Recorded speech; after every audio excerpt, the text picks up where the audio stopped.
Vos también, Juan. Bueno, arrancamos QR aquí en Bravo TV, cerrando una semana y como decíamos, una semana muy importante. A ver, estamos en vivo, 10 y piquito de la noche, y el gobierno termina una semana con crisis en tres dimensiones, las tres dimensiones en las que la vida política y social de un país se pueden analizar. Pensémoslo juntos. Hay una crisis económica que ya venía con anterioridad, es decir, es la crisis de la falta de dólares que el gobierno, por más que dice que no, la confiesa en el apuro cuando va a buscar el Fondo Monetario Internacional de la manera que lo hace. También la confiesa en el viaje de ayer de Javier Milei, de la manera en que lo hace, a tratar de cruzar en algún pasillo al presidente de los Estados Unidos para que influya en las decisiones del Fondo Monetario.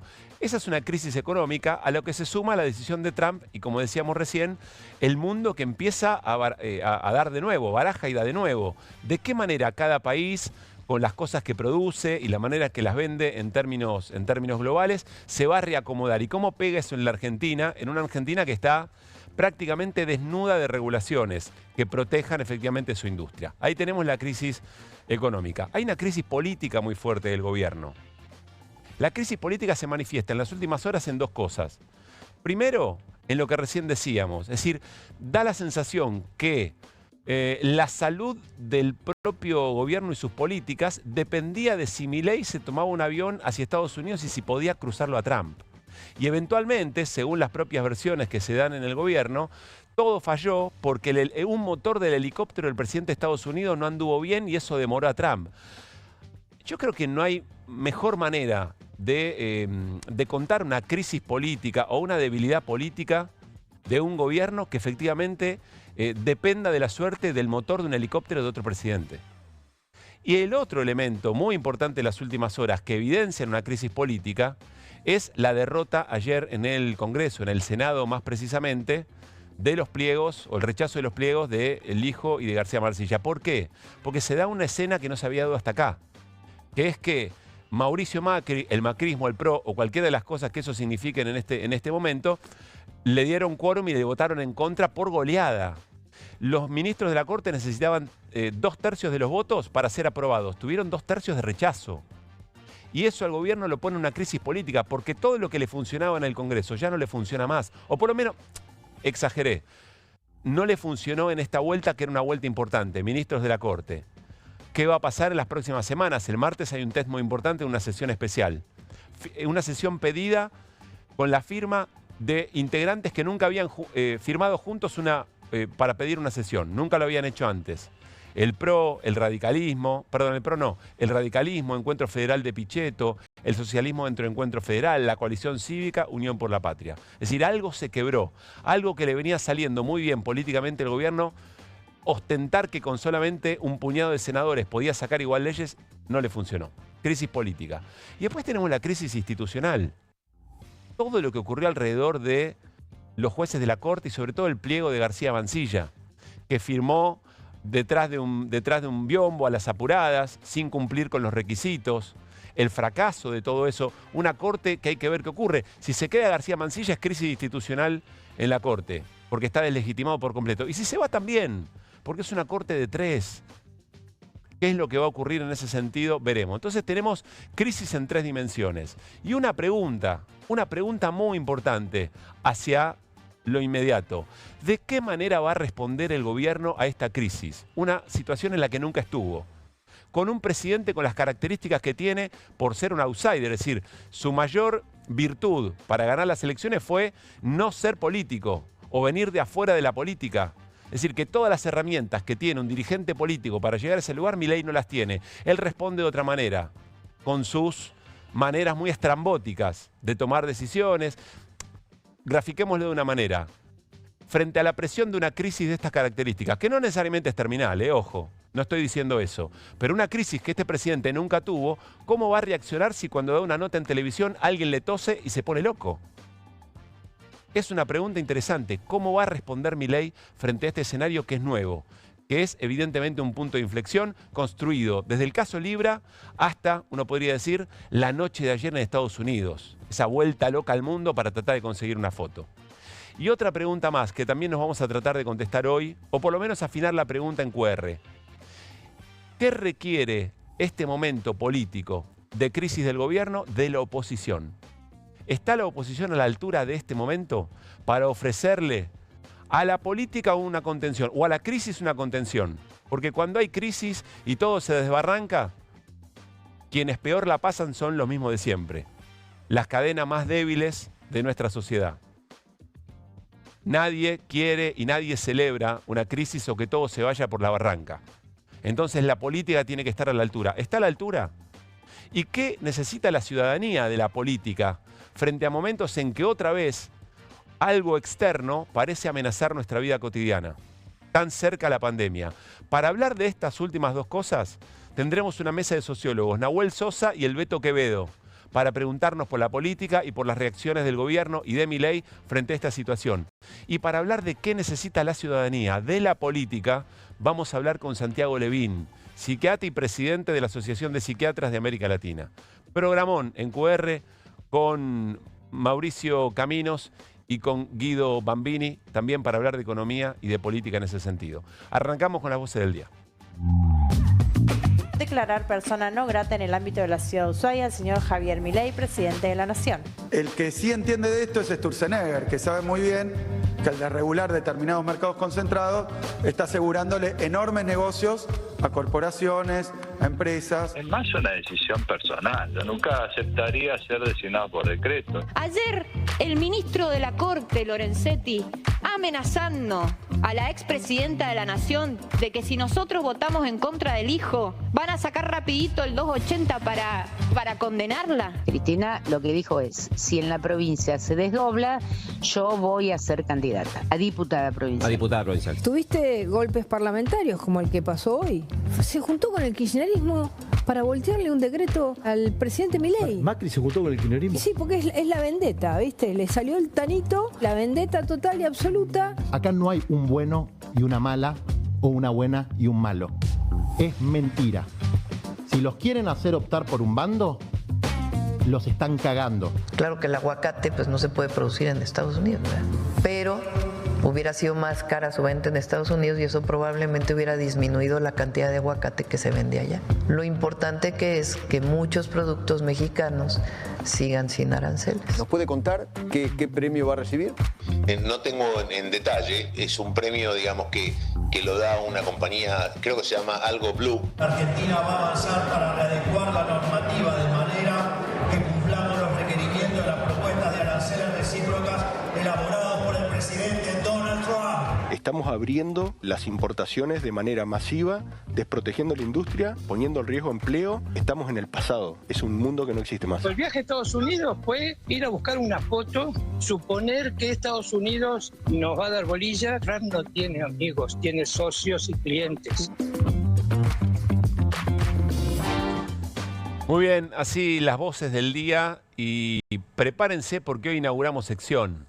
La sección de hoy que vamos a inaugurar en QR se llama el Ministerio de Trolls.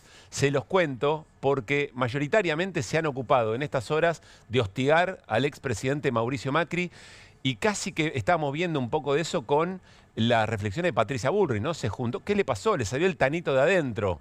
Se juntó con el kirchnerismo para darnos un golpe parlamentario muy fuerte, entre varias cosas muy interesantes de las voces del día. También lo de Grabois fue muy comentado hoy, reaccionando a la crisis política entre Cristina Fernández de Kirchner y Axel Kicillof. Hola Mauri, muy buenas noches, ¿cómo estamos? Buenas noches. Guido, ¿qué tal? ¿Cómo estamos? Lo de tanito, fuerte, ¿no? Sí, sí, sí. Justo le pegó donde más le duele, ¿no? Y si alguien sabe qué le duele a Mauricio Macri, seguro que es Patricia Bullrich. Sí, sí. Le salió el tano, la vendetta. Es muy rápida ella también para... En el juego de la chicana Sí. es muy rápido. Por eso creo que en su momento era buena candidata contra Larreta, digamos, porque ella en lo discursivo va Más muy chicanera. bien. Claro, va En muy un bien. tiempo donde la chicana Garpa. capitaliza votos. ¿De qué vamos a hablar en un ratito, Guido? De todo el bolonqui que hay a nivel mundial con los aranceles de Trump. Sí, del Viernes Negro, de lo que significaron los aranceles recíprocos que puso Trump el miércoles pasado, el 2 de abril, y que empiezan a repercutir caídas tremendas de las distintas bolsas y de los commodities, la soja, el petróleo, cómo impacta a nivel mundial y cómo nos impacta a Argentina y cómo hace tambalear el plan económico y el modelo económico que está pensando Caputo y el equipo económico? Bueno, ya nos metemos en eso, pero vamos a arrancar con esta portada de los 4 fantásticos. Si algo evidencia que el gobierno entra en una crisis, después el gradiente de la crisis, si quieren los discutimos, es todo lo que ocurrió alrededor de estos 4 personajes en las últimas horas. Gran portada, como siempre, de Mache. Y vamos a ir hablando, Mauri, de cada uno de estos. Pero en general, lo que los caracteriza en estas horas es que estuvieron en el centro de la película de la semana, podemos decir. Sí, está muy bien. Justo estrenada en los cines estas últimas horas, podríamos decir, los 4 fantásticos. Y el primer fantástico, digo, para ir por parte, ¿no? Si querés, un poco por qué los pusimos ahí. El canciller, ¿no? El canciller Gerardo Wertheim me parece que es si querés, el protagonista de las últimas horas en esta película. A ver, fue el encargado de esa negociación. Mirá, tiene portada propia, cada uno. Atención, a ver cómo le pusimos. El pibe Gerard Wertheim es el pibe en llamas. Prendido fuego el canciller. ¿Por qué? ¿Y qué pasó en Estados Unidos? O sea, sería la pregunta de la calle. O sea, mandó al presidente a un viaje, a una foto que no terminó siendo una foto. Él fue el encargado un poco de la negociación, tuvo una reunión con Marco Rubio, un poco el canciller, ¿no? Norteamericano, y eso fue el miércoles. Martes-miércoles. Y bueno, Milei viajó relámpago, recordemos, el miércoles a la noche. Se anunció el martes a la noche. Era un viaje que, en teoría, decía en Casa Rosada, se iba a hacer la semana que viene. Sí. Formalmente, la entrega de un premio, estos premios MACA, Make America Clean Again, que entrega el republicanismo, en la residencia de Trump, ¿no? En Mar-a-Lago, es como un country ahí en la Florida. Y bueno, el presidente viajó el miércoles a la noche, post acto del 2 de abril, de manera relámpago, con el ministro de Economía, Luis Caputo, y su hermana Karina Milei. Y la especulación era, bueno, buscar una foto con Trump en medio de la negociación con... Una foto, una conversación, aunque no tuviera foto. Es decir, algo que diera cierta tranquilidad de que Estados Unidos respaldaba a la Argentina en su pedido con el fondo. Ahí la fragilidad de todo esto. Hoy escuchaba que casi que iba a taclearlo el presidente a Trump. Y bueno. Te digo una cosa, Mauri, hubiera sido un papelón peor si Trump caminaba por algún lugar del salón y Milei lo iba a buscar y le tiraba con una bufanda. Déjame decirte que hay versiones de que estuvieron a metros. Porque, mira vos, esa no la había escuchado. A ver, la versión oficial o extraoficial que decía en la Casa Rosada hoy es que el desencuentro pasó porque, como vos decías, tuvo un problema técnico el avión del helicóptero de Trump. Creo que más que el motor era una goma que estaba desinflada, pinchada. La cosa es que Trump tenía en su agenda del día un torneo de golf. A ver, uno puede pensar, si realmente era importante estar con Milei, el presidente de Estados Unidos primero se fue a un torneo de golf. No, para Milei era importante estar con Trump. Claro, evidentemente para Trump no era importante estar con Milei. Y entonces eso demoró después, el desperfecto técnico del helicóptero demoró su viaje a Florida, a su residencia en Florida, a Mar-a-Lago, a participar de este cóctel de esta entrega de premio en la que estaba Milei como invitado, porque bueno, el presidente de Argentina, este premio se lo daban por su obsecuencia, digamos, a las ideas de Trump. Ahí hubo un desencuentro en los horarios. Aparentemente, cuando se enteró Milei que ya no iba, o la comitiva, que ya no iba a llegar a ver a Trump, recibió el premio, hizo el discurso que un poco se vio en las redes y se fue. Se volvió. Pero aparentemente hubo un momento en que estuvieron cerca, en el mismo edificio y bueno, no se cruzaron. Compartieron GPS y la carita de Milei y la de Trump andaban cerca, pero no se terminaron de ver. Paremos acá, hagamos un punto en Wertheim y, por supuesto, hoy durante toda la jornada, críticas por todos lados, hasta sonaba la posibilidad de que, bueno, dentro de algún recambio en el gabinete fuera el propio canciller, echándole la culpa de que no se pudo dar esa foto. Yo creo que eso ya desnuda de por sí un montón de otras debilidades. Pero vamos a hablar de esto y sumamos la experiencia de Jorge Tayana, ex canciller. Jorge, Pablo Caruso y todo el equipo de QR, saludamos en Bravo TV. ¿Cómo te va? ¿Qué tal, Pablo? ¿Cómo están ustedes? Muchas gracias, muy bien. Gracias por este rato. Ahora vamos al episodio Wertheim y la foto. Déjame hacerte una pregunta más trascendente todavía. ¿Cambió el mundo, Jorge, a tu criterio, en las últimas horas con las decisiones de Donald Trump? El mundo ya venía cambiando muy aceleradamente. Lo que ha pasado ahora es que Trump ha hecho un giro político que, de mantenerse, cambia las reglas de juego, sobre todo del comercio y quizás de la inversión, que venían vigentes en los últimos 30 años. Hay que ver, es decir, no se sabe qué va a pasar exactamente, es decir, no sabemos si estamos ante una crisis como la del 29, no sabemos si estamos ante una reestructuración que va a salir, pero lo más probable es que haya inflación y recesión en Estados Unidos y que eso se expanda al resto del mundo, ¿no? Claro. Eso sería lo casi seguro.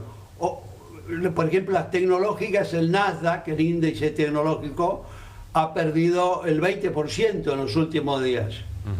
Las marcas que tienen que ver con vestimenta, con textiles o con garment, con ropa, que se hacen en el sudeste asiático y que tienen un montón de tariffs, de aranceles que le puso Trump, van a estar en crisis y cayendo. Es decir, hay una situación de mucha confusión, no está clara la racionalidad de la medida. Cuando usted ve cómo tomaron los índices, por qué aumentar y por qué no,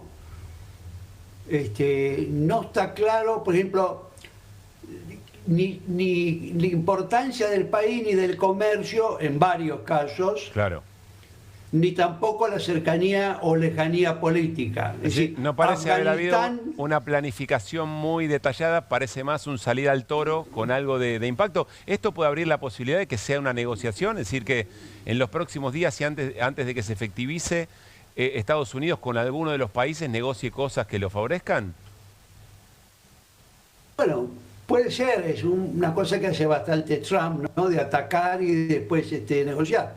Pero lo cierto es que ellos aplicaron una fórmula, y la fórmula tiene que ver con el déficit comercial que tenían con el país. Argentina se benefició porque el año pasado Estados Unidos tuvo superávit, por casualidad, porque siempre tiene déficit. Pero lo cierto es que Argentina, que tiene 10% de arancel, es lo mismo que toda América Latina. Sí. Bueno, esto responde mi segunda pregunta, o empieza a responderla, porque el gobierno dice salimos beneficiados con lo que decidió Trump. ¿Vos qué decís sobre eso? Bueno, salimos igual que 140 países. Está bien. Entre ellos Afganistán, por ejemplo, que no es un amigo de Estados Unidos. Las Islas Malvinas tienen 40 y pico % de arancel, porque no le compran nada y le venden pescado. Sí. Que es un pescado argentino robado por ellos.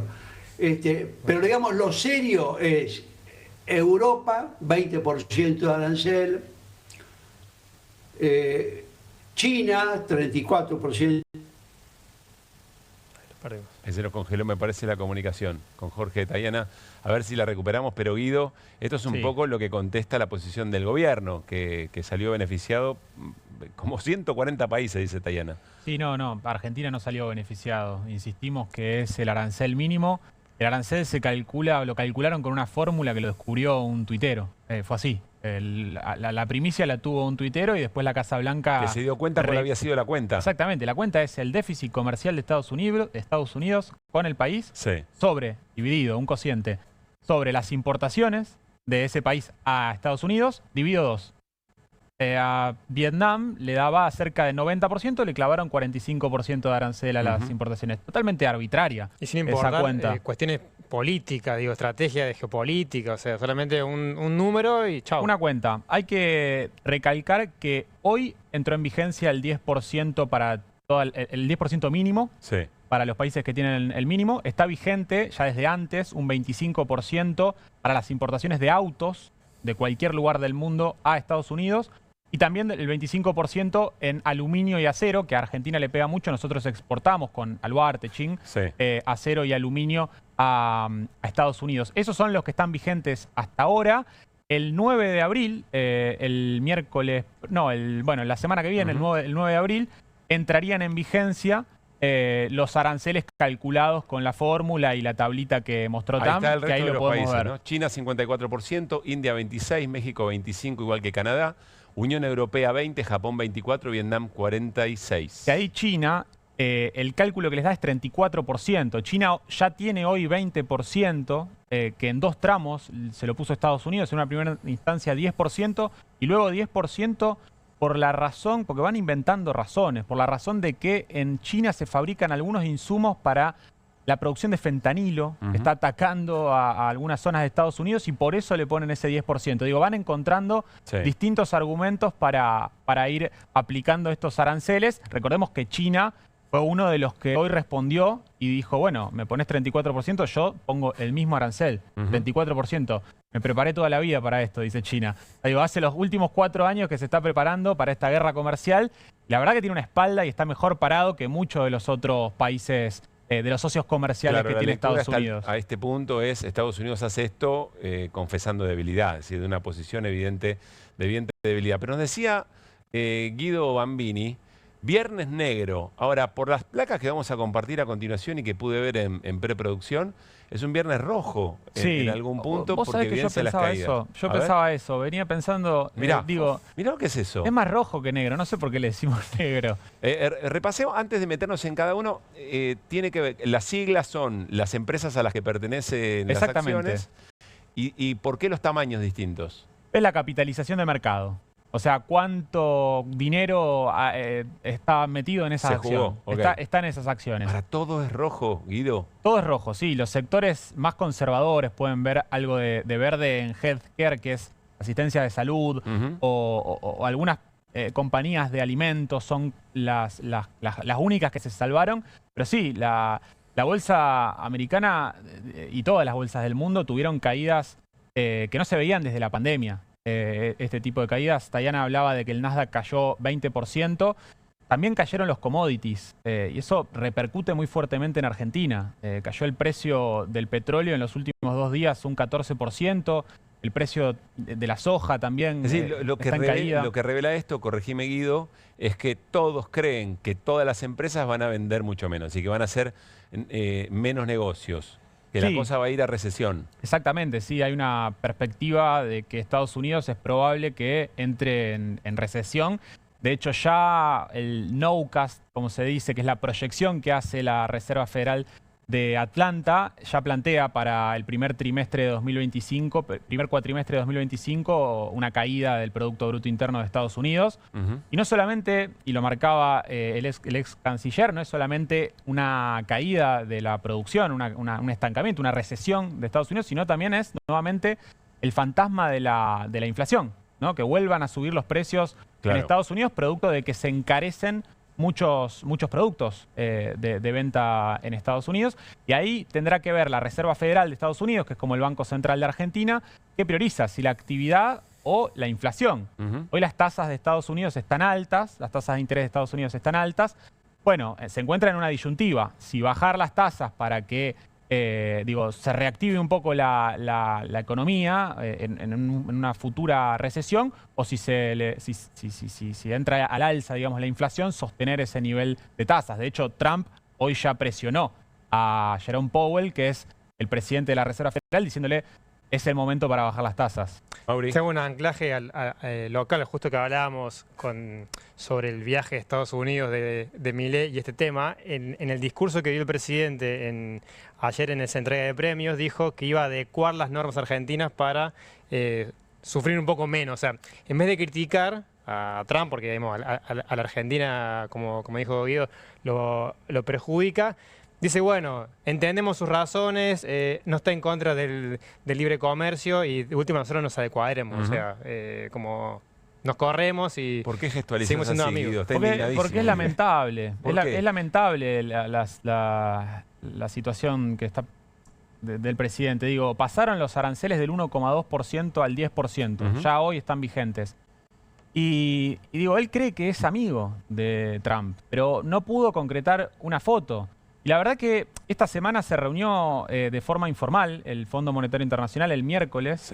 Kristalina Georgieva planteó la posibilidad de que en principio sean 12.000 millones de dólares lo que le va a adelantar en el primer desembolso el Fondo Monetario Internacional y que se necesitaba un apoyo político que vendría de la foto de Trump con Milei para llegar a esos 15.000 millones de dólares. Eso no sucedió. El presidente se vino sin la foto y la realidad es que en este contexto en donde los socios, digo, quienes tienen una silla en el Fondo Monetario Internacional, los europeos, China, la verdad que me imagino que no deben estar muy contentos con Trump. Y no sé si van a realmente, digamos, votar en consonancia con Estados Unidos para darle este préstamo a la Argentina. Así que la verdad que gesticulo porque me parece una actitud reprochable por parte del presidente. Bien. Es increíble, yo insisto, ya de movida, el hecho de que estemos hablando de que una foto ocurrió o no ocurrió y que eso depende de cierta determinación o fortaleza del propio gobierno y de su plan económico, dice absolutamente todo. Por eso, en QR, otra portada importante de la jornada como para cerrar la semana es la no foto. Miren esto, hay que explicarlo. Julián, nuestro productor, no lo termina de entender, pero esto remite a Volver al Futuro. Marty McFly modificando, haciendo lío en el pasado y en el futuro personas con las que se había sacado fotos desaparecen. Pero ahí está Javier Milei sin Donald Trump. Y ahora con Donald Trump. Y la no foto tiene que ver efectivamente con este valor político de una situación tan característica, que ni siquiera por el motor del helicóptero, como dijo Mauricio, por la goma. Por el neumático de un helicóptero del presidente de los Estados Unidos, el gobierno entra o profundiza su crisis o tiene una situación política que puede impactar en su propio plan económico. Bueno, eso dice de todo. Sigamos con los Cuatro Fantásticos. Habíamos ido por Berten, por el canciller, en llamas, el pibe en llamas, porque estaba marcado por la crisis o por el fracaso de esa foto. Vamos a ver cuál es el próximo. Ahí está, el pibe en llamas. Guille Francos es el elástico, el jefe de gabinete. Jefe de gabinete que no supo arriar los votos para... Se quedó corto, digamos. Se estiró todo lo que pudo. Y se quedó corto. Pero se quedó corto. Para los votos de la sesión del Senado. O sea, ayer fue un día la no foto con Trump y el golpazo en el Senado. O sea, de hecho, el ministro, lo escuchamos el otro día, el ministro coordinador, admitiendo el miércoles que no tenían los votos para aprobar los pliegos de Ariel Lijo y Manuel García Mancilla en el Senado, y tuvo los 2 tercios en contra, que es lo más... A ver, podría haber tenido 1 tercio y listo, ¿no? Digamos que 1 tercio negativo, pero tuvieron 2 tercios en contra en el Senado. Y bueno, el ministro de Gabinete, ex ministro del Interior, es un poco el ministro político, ¿no? El que está ahí en la rosca con... El que se supone tiene que garantizar esa rosca que venía siendo muy efectiva. Por méritos vaya uno a saber de qué, ¿no? Pensando en Cuader, pensando en Vichy. Pero bueno, ahí estaba Francos tratando de garantizar... A ver, sin ser tan malo, también podemos decir que son los juegos de la política, digo. Sí, por supuesto. La rosca, las conversaciones, las negociaciones... Son los juegos de la política mientras funciona. Cuando deja de funcionar, el que empieza a ser señalado, por eso los Cuatro Fantásticos, semana para estos 4 personajes del gobierno, ganan gran protagonismo. Déjame un detalle nada más de esas negociaciones. Francos, admitiendo que iban a la derrota, se corrió la negociación. Y la versión que hay es que antes de la sesión, que no conducía ayer Victoria Villarruel porque era presidenta en funciones, porque no estaba Milei, era el senador Abdala, presidente provisional del Senado. Y la versión más fuerte que hay dando vuelta es que en el momento antes de la sesión, Santiago Caputo le pide: firmemos un decreto y demos de baja la sesión. O sea, al gobierno le convenía... El real presidente en funciones, Santiago Caputo, le pide a Abdala, que era el presidente provisional del Senado, que con un decreto tire la sesión que sabía que se le venía en contra. Después vamos a contar un poco ese juego de Santiago Caputo y Victoria Villarruel en Twitter, pero esa versión está porque, bueno, cuando Francos no juega a veces políticamente... Santiago Caputo tiene mucho también... Eso también alimenta la crisis política. Si se jugó de esa manera... Santiago Caputo, queriendo generar algo que vaya uno a saber después qué consecuencias tenía. Por decreto, echar a ver, en términos futboleros es, vas a perder el partido, llévate la pelota. Que agarre la pelota y se la lleve, que no se juegue más el partido. ¿No? Recordemos que Santiago Caputo no es funcionario del gobierno, o sea, no es un funcionario público. Hoy habló el elástico, Guillermo Francos, el jefe de gabinete, después del rechazo del pliego de Mancilla, mire lo que dijo.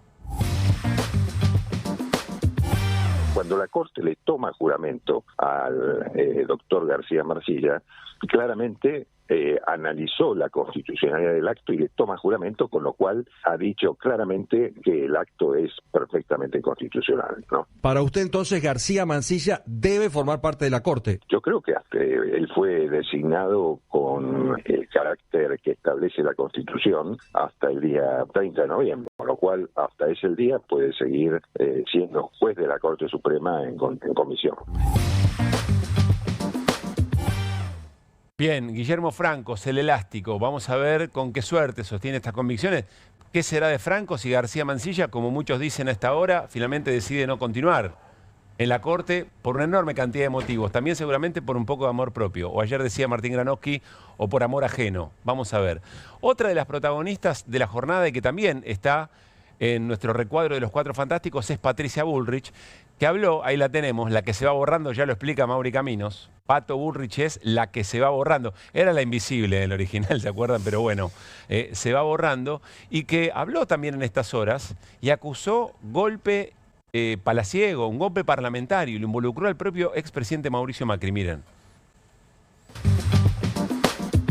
Si vos mirás todo lo que ha venido pasando en el último tiempo, se termina el acuerdo en estos días. Ya adelantaron que van a dar el 40% de la plata y tenés movimientos financieros, o tuviste movimientos financieros, por supuesto ahora lo revertimos, ya estamos comprando dólares, tuviste movimientos financieros con un, digamos, absolutamente fuera de lugar.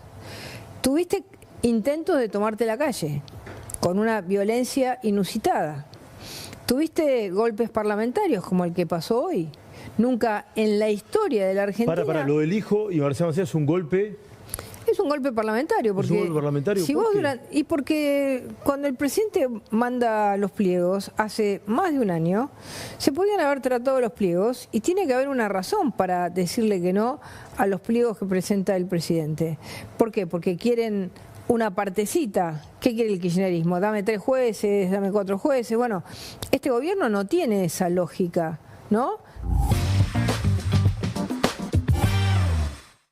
No, el gobierno tiene otra lógica, que es poner jueces de la Corte por decreto. Quizá ese haya sido el problema de fondo y que se le hizo muy difícil, incluso a algunos aliados del propio gobierno, colaborar con legitimar esa posición. Pero bueno, son solamente hipótesis.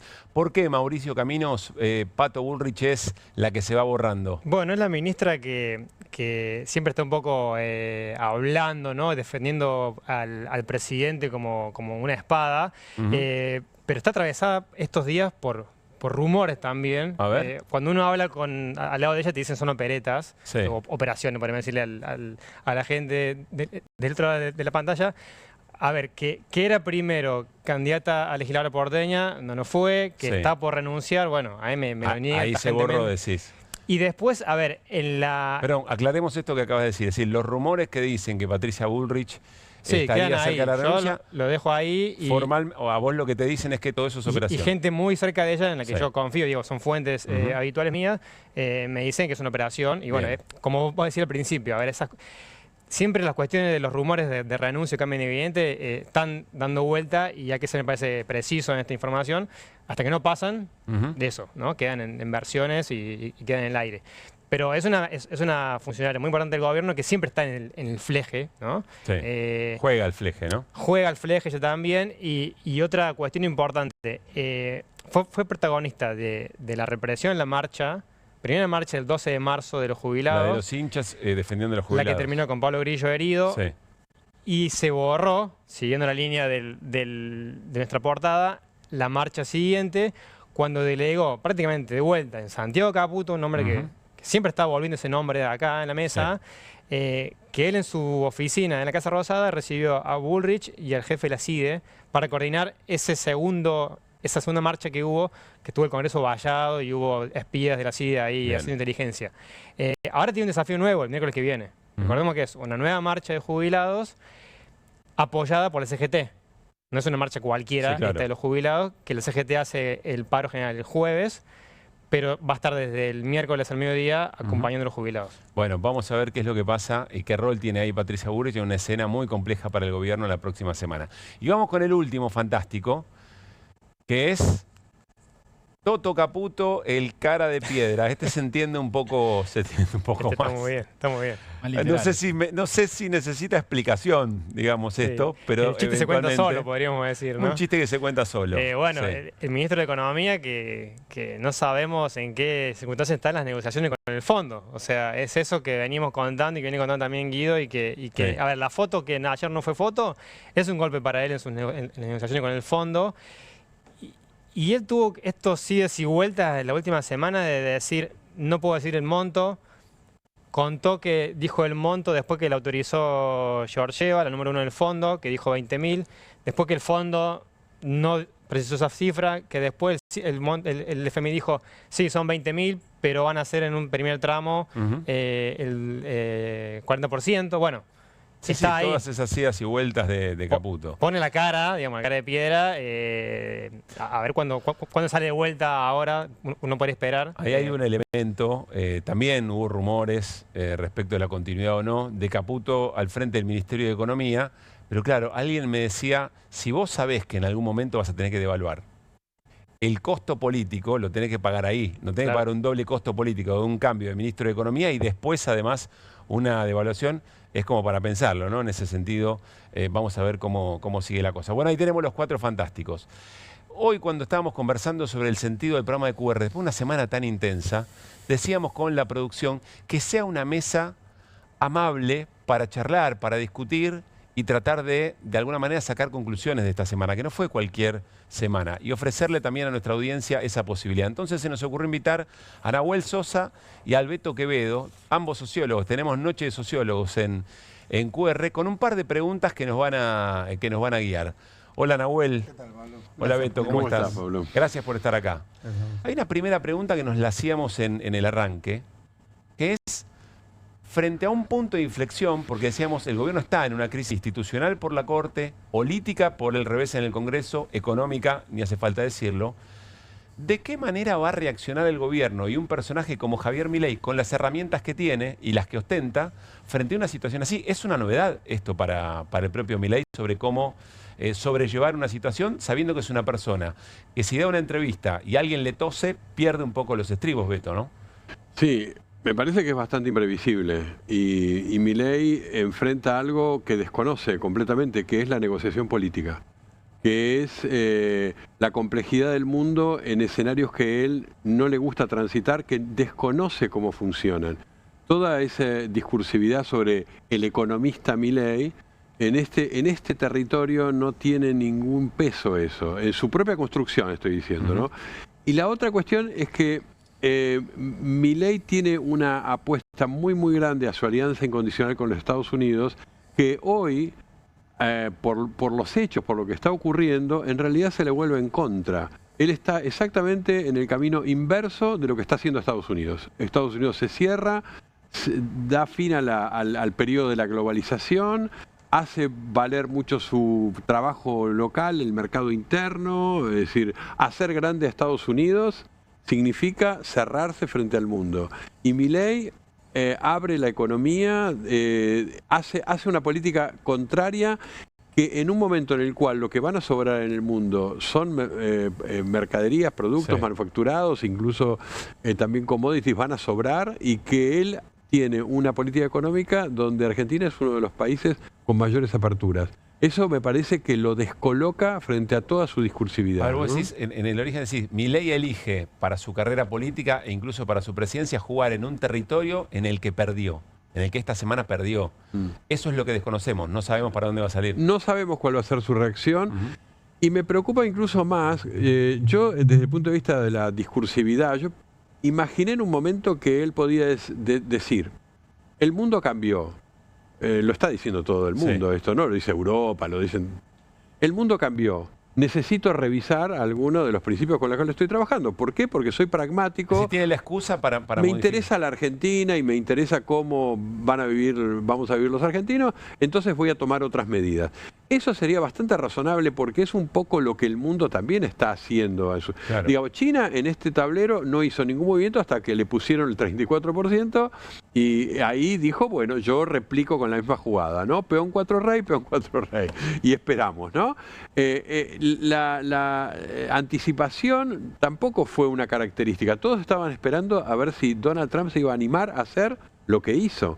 Ahora, los otros países, recién lo decías muy bien, decías, bueno, China tiene una espalda y una preparación, hace muchos años que estamos esperando esto, ¿no? Bueno, nosotros estamos en la posición exactamente contraria, que es cómo hacemos seguidismo de Estados Unidos en el momento que Estados Unidos quiere colocarnos a nosotros fuera de su órbita de negocios. ¿Nahuel? Sí, me parece, Pablo, que también Milei tiene que lidiar con una sociedad que ya no es la misma que lo votó. En muchas situaciones sí, pero empieza a haber signos, uno podría decir, siempre hay un proceso de expectativa, incluso de quienes no te votan, luego hay un proceso de paciencia, luego hay un proceso de agotamiento y luego de enojo. Yo creo que estamos en un proceso entre que hay signos en algunos lugares de agotamiento y en otros de paciencia, sobre todo en los votantes moderados de Milei. Es decir, que paciencia no es lo mismo que expectativa. Una cosa es una expectativa y tener un fervor y una simpatía muy fuerte con un gobierno, y otra cosa es decir, bueno, estoy tolerando, estoy todavía viendo. Hay algo ahí que se empieza a quebrar. Sí.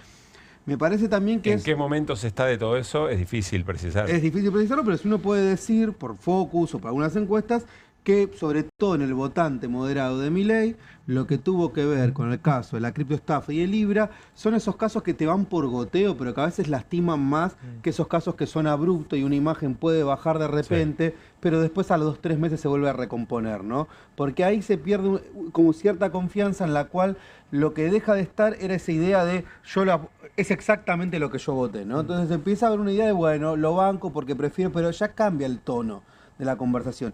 Eso no quiere decir que paradójicamente el sector que más apoya a Milei es un sector que también se va radicalizando más en su afán de violencia social. Es decir, el núcleo duro. El núcleo duro.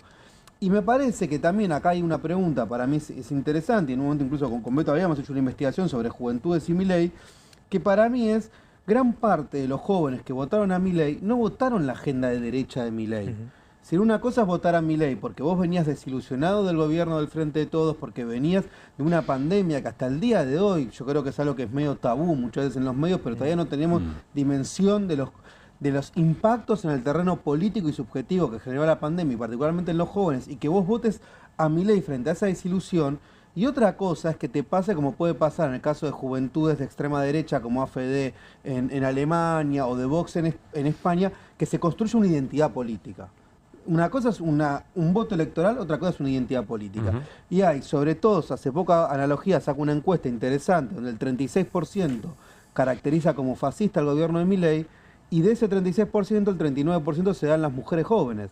Entonces también ahí, por lo menos uno puede abrir la pregunta, si ese mito que se instaló de que todos los jóvenes bancan a Milei, puede haber probablemente en términos cuantitativos, sobre todo en los jóvenes hombres, pero uno podría preguntarse si no hubo parte de ese voto que efectivamente lo votó y que empieza a haber una desilusión y no una construcción de identidad política. Te sigo en lo que decís, pienso en ese núcleo duro que quizá también se extremiza un poco más frente a una situación de crisis. Aquí la pregunta, insisto, que ronda es, reconociendo que el gobierno está en una crisis y en un momento inédito, en el que nunca estuvo, ¿cómo va a reaccionar?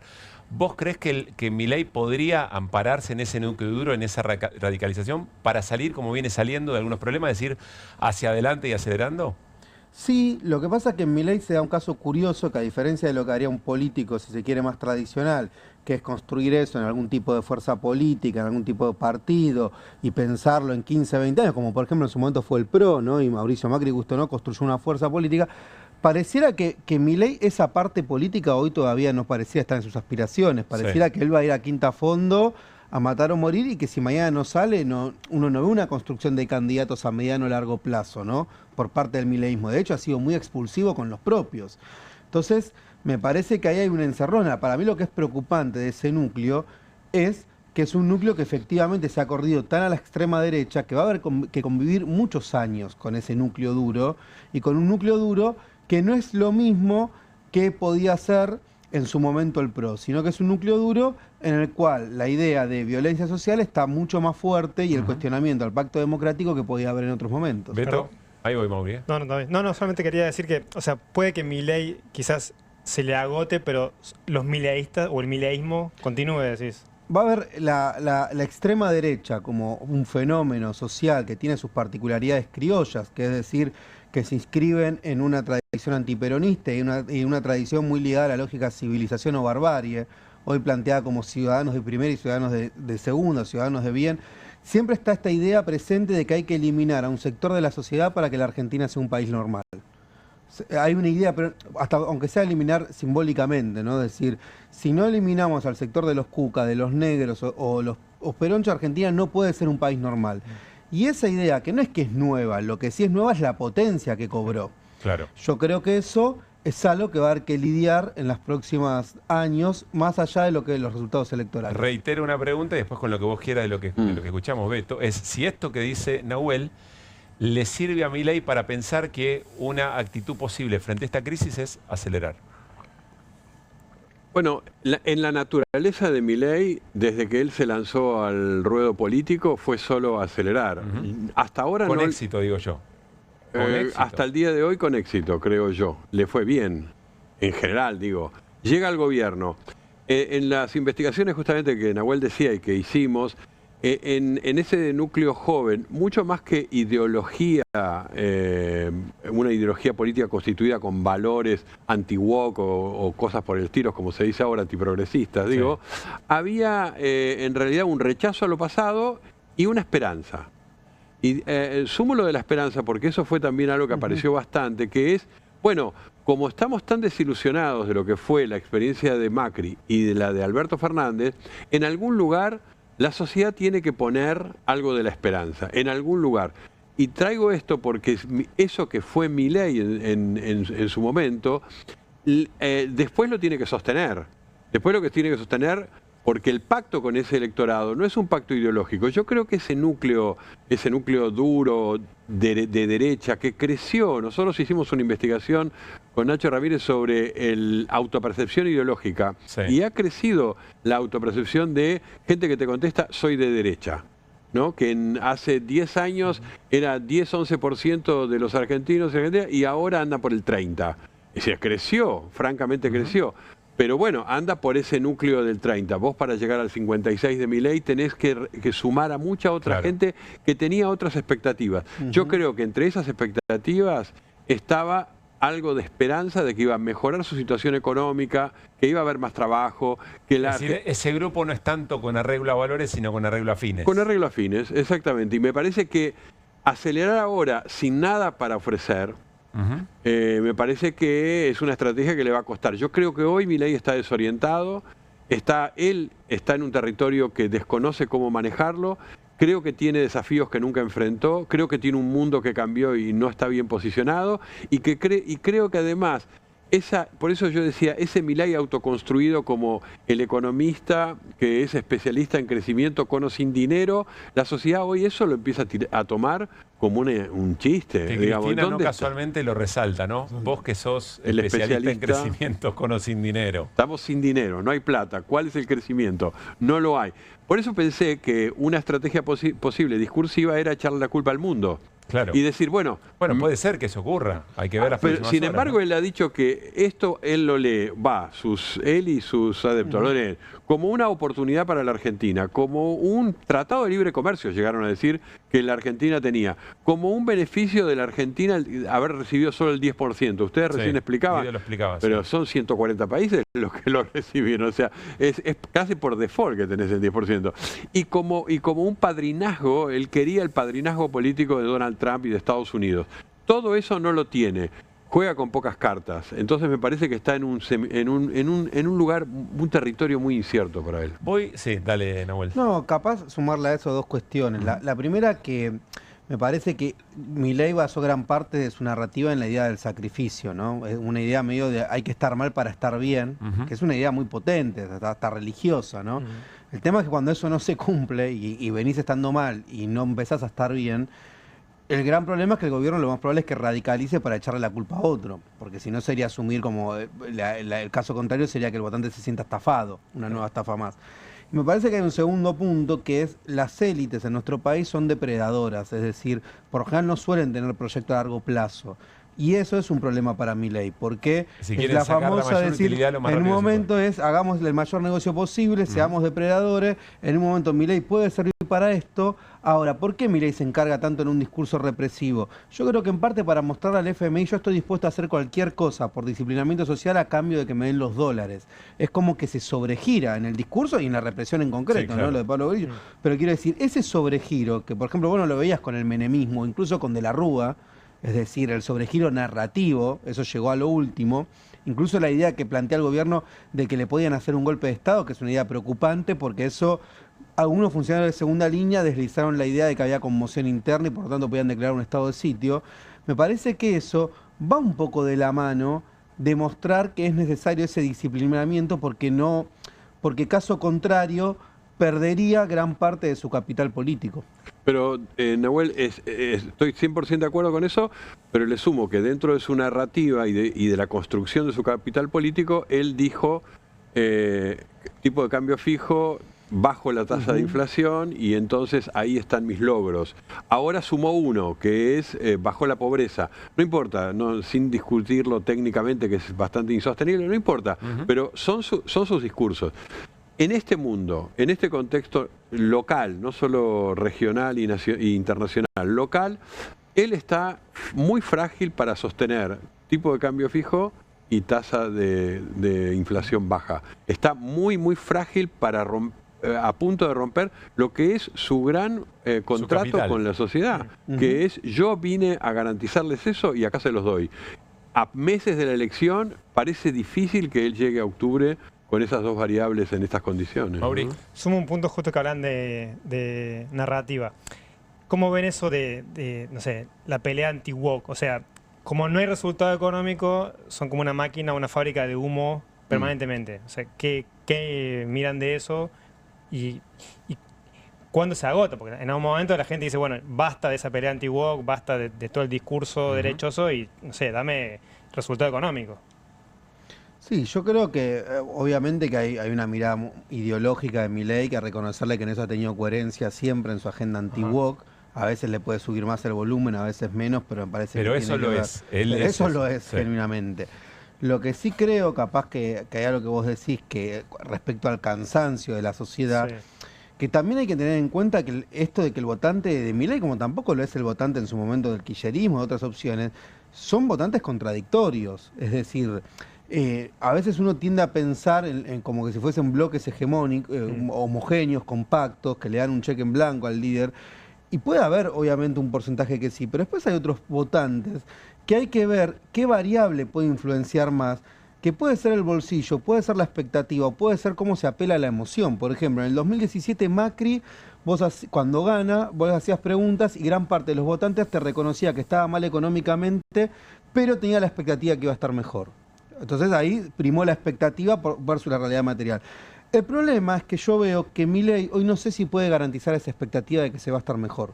Claro, lo que decía Beto. Un poco lo que decía él, esa expectativa de cierto orden, si querés ponerlo. El macartismo no pone comida arriba de la mesa. O Carlos Saúl cuando dijo, yo como bajé la inflación, ahora voy a bajar el desempleo, que fue gran parte de su eslogan cuando va a la reelección. Entonces el tipo decía, yo logré esto y mira, ahora te voy a lograr esto. Ahora, me parece que hoy estamos lejos de esa situación. Bien. Paso al segundo momento de esta charla, que por lo menos yo la estoy disfrutando muchísimo, ojalá que ustedes también. Este momento de la política, este momento de la crisis del gobierno que ya hemos caracterizado, ¿qué requiere de la oposición? Y hablo de la oposición propiamente dicha, no de las oposiciones que por ahí están de acuerdo con el rumbo económico, pero que van disputando poder. Me refiero a la oposición propiamente dicha, la que tiene la responsabilidad de ofrecerle a la sociedad otro modelo de alternativa.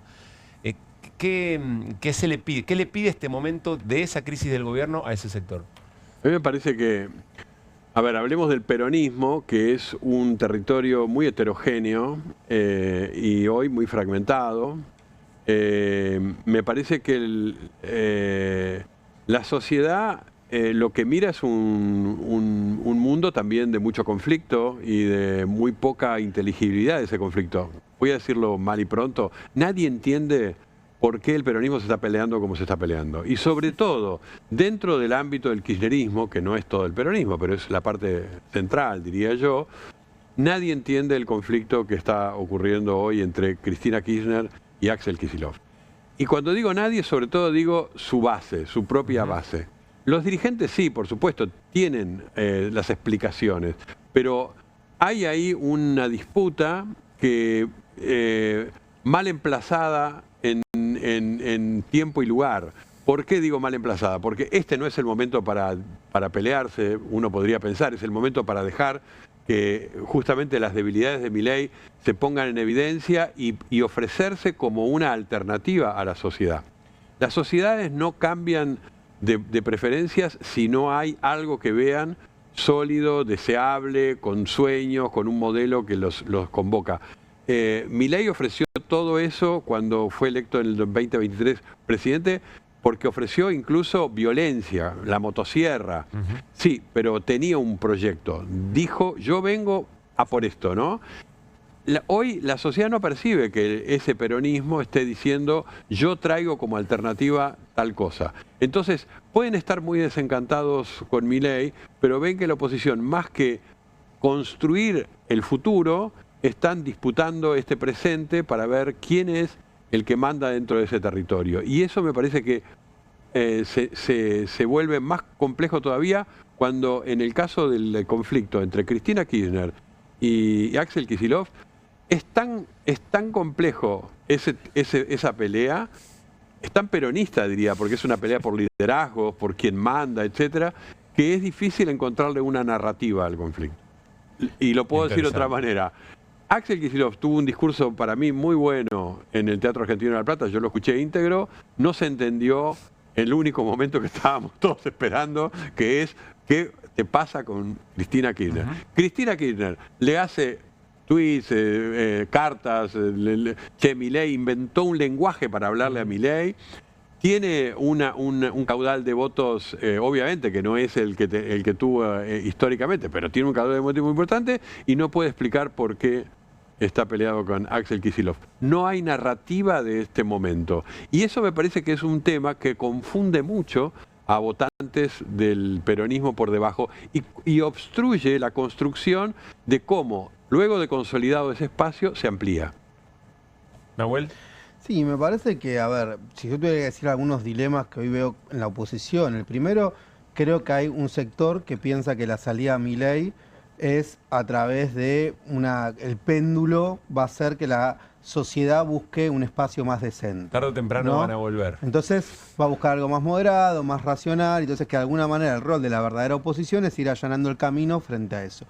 Hay otros sectores dentro de esa propia oposición que dicen no, es lo contrario. Frente a Milei, una polarización abierta y lo que se tiene que buscar es algo muy contundente del otro lado, porque la lógica va a llegar a una polarización y ya quedó demostrado con la experiencia de Alberto que la cuestión moderada no sirve.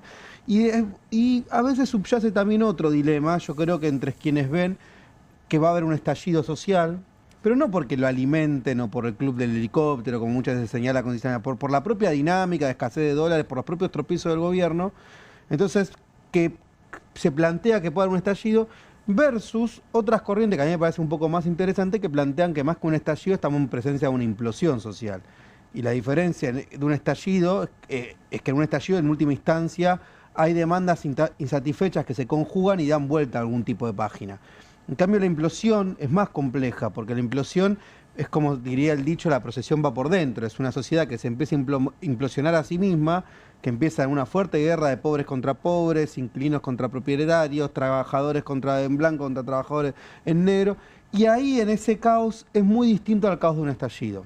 Entonces me parece que eso hay un poco del timing. Para mí no es casualidad que la CGT esté saliendo ahora a hacer un paro. ¿Por qué? Porque creo que la CGT suele leer bien los momentos de conflictividad social. Más allá de si uno después esté de acuerdo o no, y uno le podría exigir más. Pero creo que hay una idea de que salen ahora porque ven que empieza a haber, pero no del lugar paranoico como lo plantea la derecha, de que salen para voltear al gobierno. Creo que salen porque empiezan a ver que en sus propias bases hay más legitimidad para hacer un paro que lo que había hace un año. Y eso es una novedad también. ¿Legitimidad o presión? Bueno, las dos cosas, pero cuando hay que reconocer que cuando... Bueno, podríamos preguntar si el rol de la dirigencia es esperar que se canse la base o convencer o activar la conciencia de la base. En este país hubo una consigna que es poner la fecha, ¿no? Se fue gritado de abajo para arriba, de la plaza al palco, ¿no? Yo creo que el deterioro del salario, la falta de lo que son resultados económicos por el lado del mejoramiento del salario y de las condiciones de trabajo, etcétera, la pérdida de empleo en el sector privado, no solo en los despidos en el público, todo eso me parece que es más de abajo para arriba. Pero quiero tomar, me gustan las dos figuras que usó Nahuel de la explosión o de la implosión. Bueno, si se produce una implosión, en realidad lo que se produce es una especie de introspección de los ciudadanos que se deterioran, se pelean con los vecinos, pero que no construye nada. Me parece que eso... Y la explosión, que yo diría, nosotros tenemos experiencias de explosión. Yo creo que el 2001, 2002... fue una explosión. Salió ahí la clase media y los trabajadores, etcétera, a decir esto no va más, pero la consigna era que se vayan todos. Quiero decir, en ninguno de los dos escenarios, esa realidad que puede ser durísima no construye una esperanza. La construcción de una esperanza es de la política y es de que la sociedad perciba un sector de la política que le está hablando a ella y que está construyendo algo que es deseable. Yo hoy lo que no veo es que del otro lado, de la vereda de enfrente, se esté construyendo eso. Tengo una última pregunta para Nahuel Sosa y Beto Quevedo. ¿Qué rol cumplen dentro de esa oposición, o como los caractericen, personajes como, menciono dos pero hay más, Elisa Carrió y Miguel Ángel Pichetto, que parecen ser custodios de algo en la política argentina? ¿Qué rol cumplen en este momento? Elisa Carrió se puso siempre en el lugar de la defensora de la República. Ella era la viuda de la República, o sea, había que hablar con ella para ver, ella tenía el termómetro de cuán republicano o no era un gobierno, sobre todo el kirchnerismo, ¿no? Se dedicó mucho a eso. Con Macri fue muy indulgente, por ejemplo, con la decisión de Macri de nombrar también 2 jueces por decreto, ¿no? Y yo creo que hoy Elisa Carrió, desde el punto de vista electoral, no representa casi nada, me parece que no tiene, y está bastante perdida, porque atacar al gobierno de Milei con su termómetro, también a su propio electorado no le... Por eso incluso diría, votan bastante del lado de Milei más que del lado del peronismo. La segunda, Miguel Ángel Pichetto. Miguel Ángel Pichetto ocupa todos los lugares. Me gustaría que ustedes inventaran un personaje para Miguel Ángel Pichetto, ¿no? Que es Selig, o sea, la capacidad de tener cualquier discurso y cualquier disfraz y cualquier posición en todos los escenarios políticos. Lo único que tiene Pichetto es que es un viejo lobo de mar en la negociación, sobre todo palaciega y de Congreso. Fuera de eso, nunca tuvo votos, nunca fue un referente para la sociedad, nunca fue un personaje atractivo, nunca fue alguien que propusiera algo, es más bien un personaje bastante oscuro. Si hay casta, él está.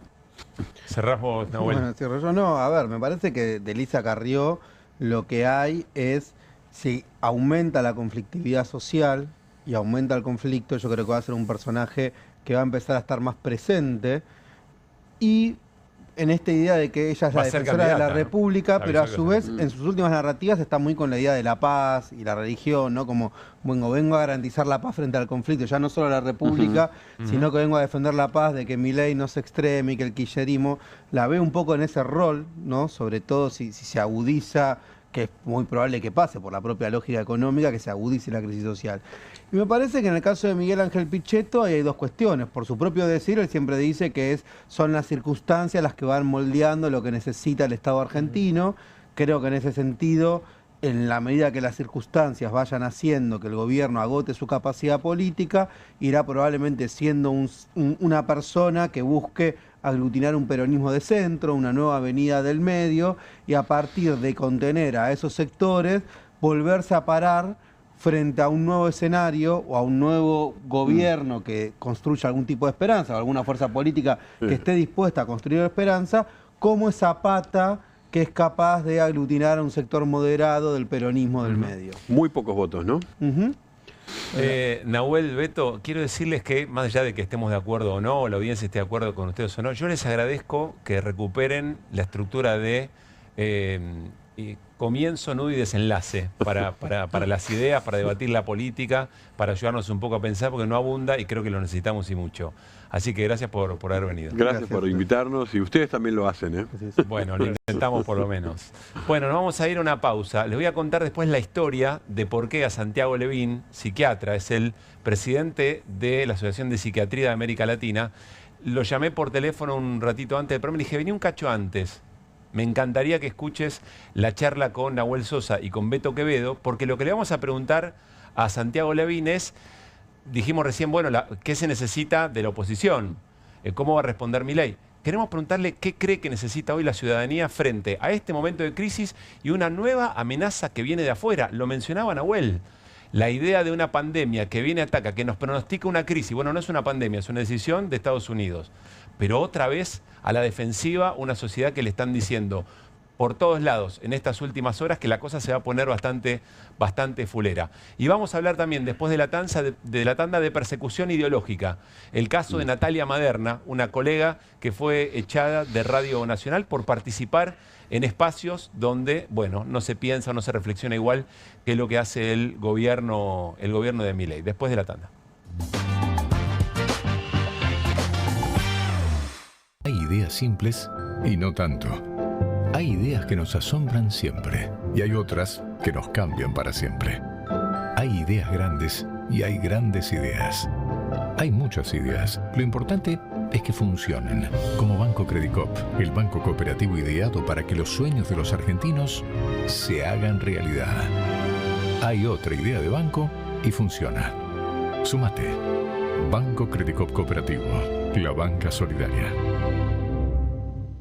En Pilar contamos con Mimuni, nuestra herramienta digital de atención ciudadana para solicitar turnos, realizar trámites y gestionar reclamos de manera ágil y cercana. Descárgate la app o chatea con nosotros por WhatsApp a través de 11 52 38 68 64, las 24 horas del día. También podés acercarte a cualquiera de nuestros puntos Muni de lunes a viernes de 8 a 18 horas y los sábados de 9 a 15 horas. En Pilar seguimos acercando el Estado a todos y todas las pilarenses. Pilar presente con futuro.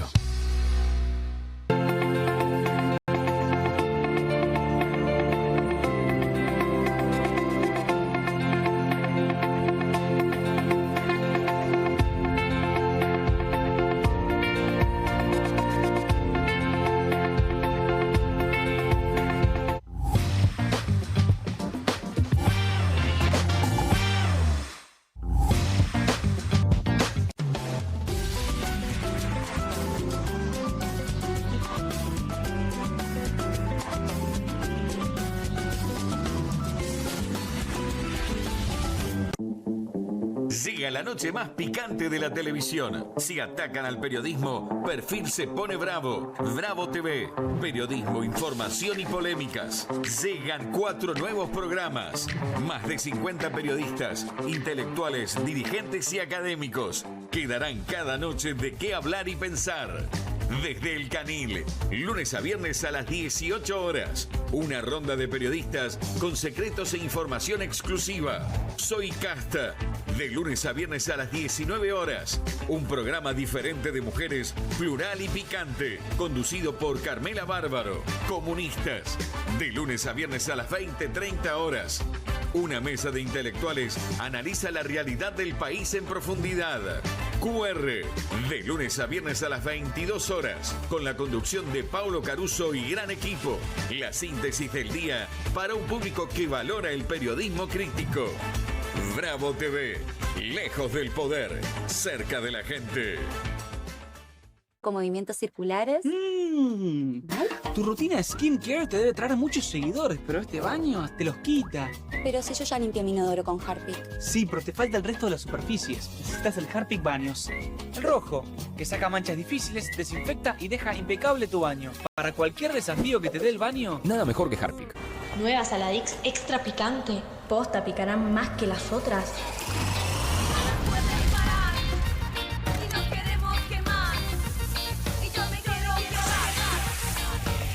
porque tus ganas de picante son imposibles de apagar. Nueva Saladix Extra Picante. ¿Tiene las nuevas Mogul Jelly Beans? Ah, vos querés las nuevas Mogul. Jelly beans. Sí, las... Jelly beans. Esas. Me las das. Obviously. Nuevas Mogul Jelly Beans. Pedilas como quieras, pero probalas. ¡Vuelven las clases! Vuelven las manchas. ¡Vuelve la diversión! Vuelven las manchas. Por suerte, existe Vanish. Con una cucharadita de Vanish, el poder del oxígeno activo elimina las manchas y deja los blancos como nuevos. Con Vanish, vuelven las clases, no las manchas.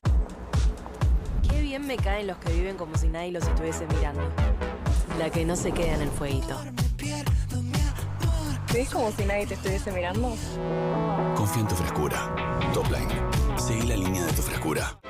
Llegaron las nuevas galletitas Kofler. Rellenas con el sabor único de Bonobón y el más delicioso chocolate Kofler. Tentate con lo último en galletitas. Este 8 de abril llega el Calamaro Day de Olga a Telecentro. Disfruta este evento en vivo en el canal 1065 y las veces que quieras y en todo el país Sentí Play. Un homenaje al salmón con la participación de reconocidos artistas. Telecentro, conectando con vos. Bienvenido a todo Latinoamérica. Caras TV llegó a DirecTV, el canal de las celebridades. Entretenimiento exclusivo las 24 horas del día. Más Caras, con la conducción de Héctor Maugeri. Red Carpet, Caras News, Caras Realeza, Caras Fashion, Caras TV. Llegó a DirecTV. Contenidos exclusivos para toda Latinoamérica. Estudia en la Facultad de Comunicación y en la mayor redacción de América. USBA, Universidad del Sur de Buenos Aires, la Universidad del Grupo Perfil. Licenciatura en Comunicación Periodística, Licenciatura en Comunicación Institucional, títulos con reconocimiento oficial y validez nacional. Inscribite a las reuniones informativas en universidad@perfil.com. Aprende comunicación dentro de un medio de comunicación. USBA, Universidad del Sur de Buenos Aires.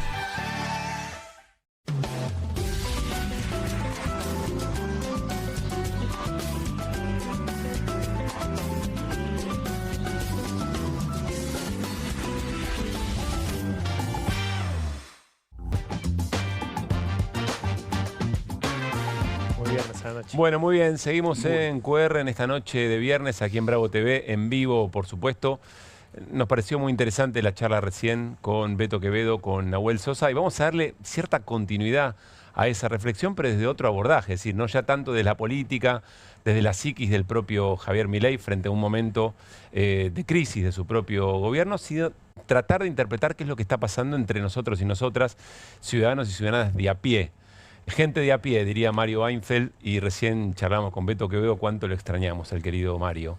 Está Santiago Levin con nosotros, médico psiquiatra, presidente de la Asociación de Psiquiatras de América Latina. Santiago, ¿cómo te va? ¿Qué tal, Pablo? Gracias por estar acá. Al contrario, gracias a vos. Bueno, confieso, lo que les contaba antes, le pregunté a Santiago si podía venir un rato antes, porque me imaginaba que de la charla con Beto Quevedo y Nahuel Sosa podríamos retomar alguna de las cosas, pero desde otra perspectiva. Yo voy con la pregunta de todas maneras, y vos agarrás lo que quieras. Estamos en un momento en que el mensaje otra vez es, bueno, las cosas no están mejorando del modo en que se habían prometido, una sociedad muy golpeada, muy frustrada, interpretamos nosotros, y frente a una amenaza externa otra vez, es decir, las decisiones de Donald Trump que por todos lados nos dicen, bueno, la cosa se va a poner aún un poco más compleja y de algo que no sabemos ni con qué se come. ¿Qué estás viendo? ¿Qué crees que la ciudadanía necesita de la política en este tiempo? Son un montón de cosas. Yo me hubiera quedado escuchando más a los sociólogos. Me pareció muy, muy interesante lo que dijeron y me gustaría retomar un par de esas cosas. Dale. En primer lugar, para decirlo muy brevemente, me parece importante decir que estamos en épocas desconocidas. Estamos tomando sopa con un tenedor. Los instrumentos, algo llega, pero mucho se vuelve a caer al plato. Nuestro andamiaje conceptual atrasa. Claramente, eso pasa en los periodos de crisis de paradigma, de crisis de los modelos en general, de crisis de los modelos de pensamiento. Cuando eso sucede, la realidad te sorprende todo el tiempo porque los instrumentos con los que uno analizaba la política, la economía, el estado de salud de la población, de salud mental, quedan un poco atrasados. Estamos utilizando onda, gomera, para cazar pajaritos en épocas en donde la tecnología cambió mucho. Y lo digo metafóricamente, no me refiero a la tecnología digital. ¿Qué quiero decir con esto? Tanto Quevedo como Sosa hablaban de esperanza. Quevedo lo repitió 2 o 3 veces. Y dijo muy taxativamente: la esperanza se construye desde la política. En este momento hay una desesperanza construida desde la política. Una desesperanza que viene de la mano del discurso antiestatal. Quiero recordar acá al historiador argentino fallecido tempranamente, Ignacio Leucovich, que estudió mucho los cambios de la subjetividad en la crisis del 2001-2002. De hecho, se publicó un libro póstumo que se llama Pensar sin Estado, que tendríamos que retomar en este momento. Son algunos ensayos muchas veces pensado en conjunto con psicoanalistas. ¿Qué pasa cuando el Estado, como institución que instituye subjetividad, que otorga un mediano plazo por delante, que habla de trabajo, de seguridad social, de salud, de educación, que te brinda cierta tranquilidad para las generaciones que vienen, cierta esperanza de que si tus hijos terminan el secundario y hacen algún estudio terciario van a tener un mejor trabajo, etcétera? ¿Qué pasa cuando esa institución de instituciones es atacada por los propios políticos que la habitan? Eso genera claramente una sensación de desrealidad, de no lo puedo creer, desde los que tratamos de entender, y una sensación de anomia, como dicen los sociólogos, es decir, de no pertenencia. Entonces, lo primero que hay que decir ante tu pregunta es, para los que estamos tratando de entender, me incluyo muy modestamente en ese grupo, son épocas en donde los instrumentos conceptuales nos están quedando cortos. Entonces, es necesaria la construcción de nueva teoría. Al contrario de lo que piensa el presidente Milei, que desfinancia el CONICET, las universidades, etcétera, que son los lugares donde se construye esa teoría. Por eso mismo, Santiago. El debilitamiento estatal promueve el individualismo y la ruptura del lazo. Entonces, por ese motivo, los sociólogos hablaban de implosión más que de explosión. La explosión necesita lazo social. La implosión es por la ruptura de esos vínculos. La el vínculo implosión colectivo. es lo que pasa cuando esa energía no se puede canalizar en una red colectiva y termina reventando dentro de la cabeza de cada uno. Quevedo decía: se pelean con el vecino, y yo agregaría: están aumentando las tentativas de suicidio en la adolescencia de manera muy, muy preocupante. Están aumentando... Perdón, ¿en qué periodo? ¿Desde cuándo viene aumentando? Especialmente después de la pandemia, pero vienen aumentando desde antes. Ojo, no convirtamos a la pandemia tampoco en el origen de todo. En mi opinión, la pandemia pudo haber sido un catalizador, un aumentador, un vidrio de aumento, que nos mostró y que en todo caso aceleró algunos procesos que ya venían desde antes. Tampoco desde que vino Milei se empezó a hablar en contra del Estado. Desde que yo tengo memoria, se habla en contra del Estado. Recién pensaba cuando se decía hay que sufrir para después disfrutar en Álvaro Sogaray. Es decir, Milei como síntoma puede ser causal de cosas, pero Milei más como síntoma que otra cosa. Entonces, la sociedad en la que nosotros nacimos no existe como existía antes. Entonces... Perdón, ¿y eso qué genera en una persona, en una familia, en un grupo social? Un desconcierto que no se percibe como desconcierto, se percibe como falta de horizonte. Ahí viene la necesidad de la esperanza, pero no la esperanza como un eslogan comercial construido por 3 publicistas después de hacer 5 focus group. La esperanza como insumo indispensable, psíquico y social, para la construcción de un proyecto colectivo. Acá hay una columna en donde va colectivo, lazo social, cardumen, solidaridad, proyecto, esperanza, y hay otra columna en donde va el Estado no sirve, individualismo, meritocracia, te salvás solo, si estás enfermo es que no te cuidaste, te jodés, no va a estar el Estado detrás tuyo recogiendo lo que vos tirás. Entonces, sin endiosar el discurso colectivista, sin caer en una discusión anticuada como socialismo versus capitalismo, lo que sí podemos decir es que los momentos de gran crisis nos escatiman manijas para agarrarnos, conceptuales, emocionales, asistenciales, educativas, pero sobre todo nos escatiman herramientas conceptuales, palabras y metáforas para poder describir lo que está pasando. Volvemos a tomar la sopa con el tenedor. Mauri. Quería preguntar, hacer un poco de doble clic. Si podés contarnos de tu experiencia o de tus colegas, ¿qué se escucha en los consultorios? ¿Qué se escucha, no sé, de los pacientes, de la gente? Por recién decía que se aumentó la tasa de suicidio. Supongo que también hay mucho estrés dando vuelta. Hace semanas que ya vi en varios medios esta idea de que estamos en diciembre, en marzo, digamos. Todavía seguimos con la cabeza como si fuese un diciembre de Acá hay que tener mucho cuidado con la generalización sin tener datos epidemiológicos. La epidemiología es el estudio estadístico de los distintos problemas de enfermedad en una población.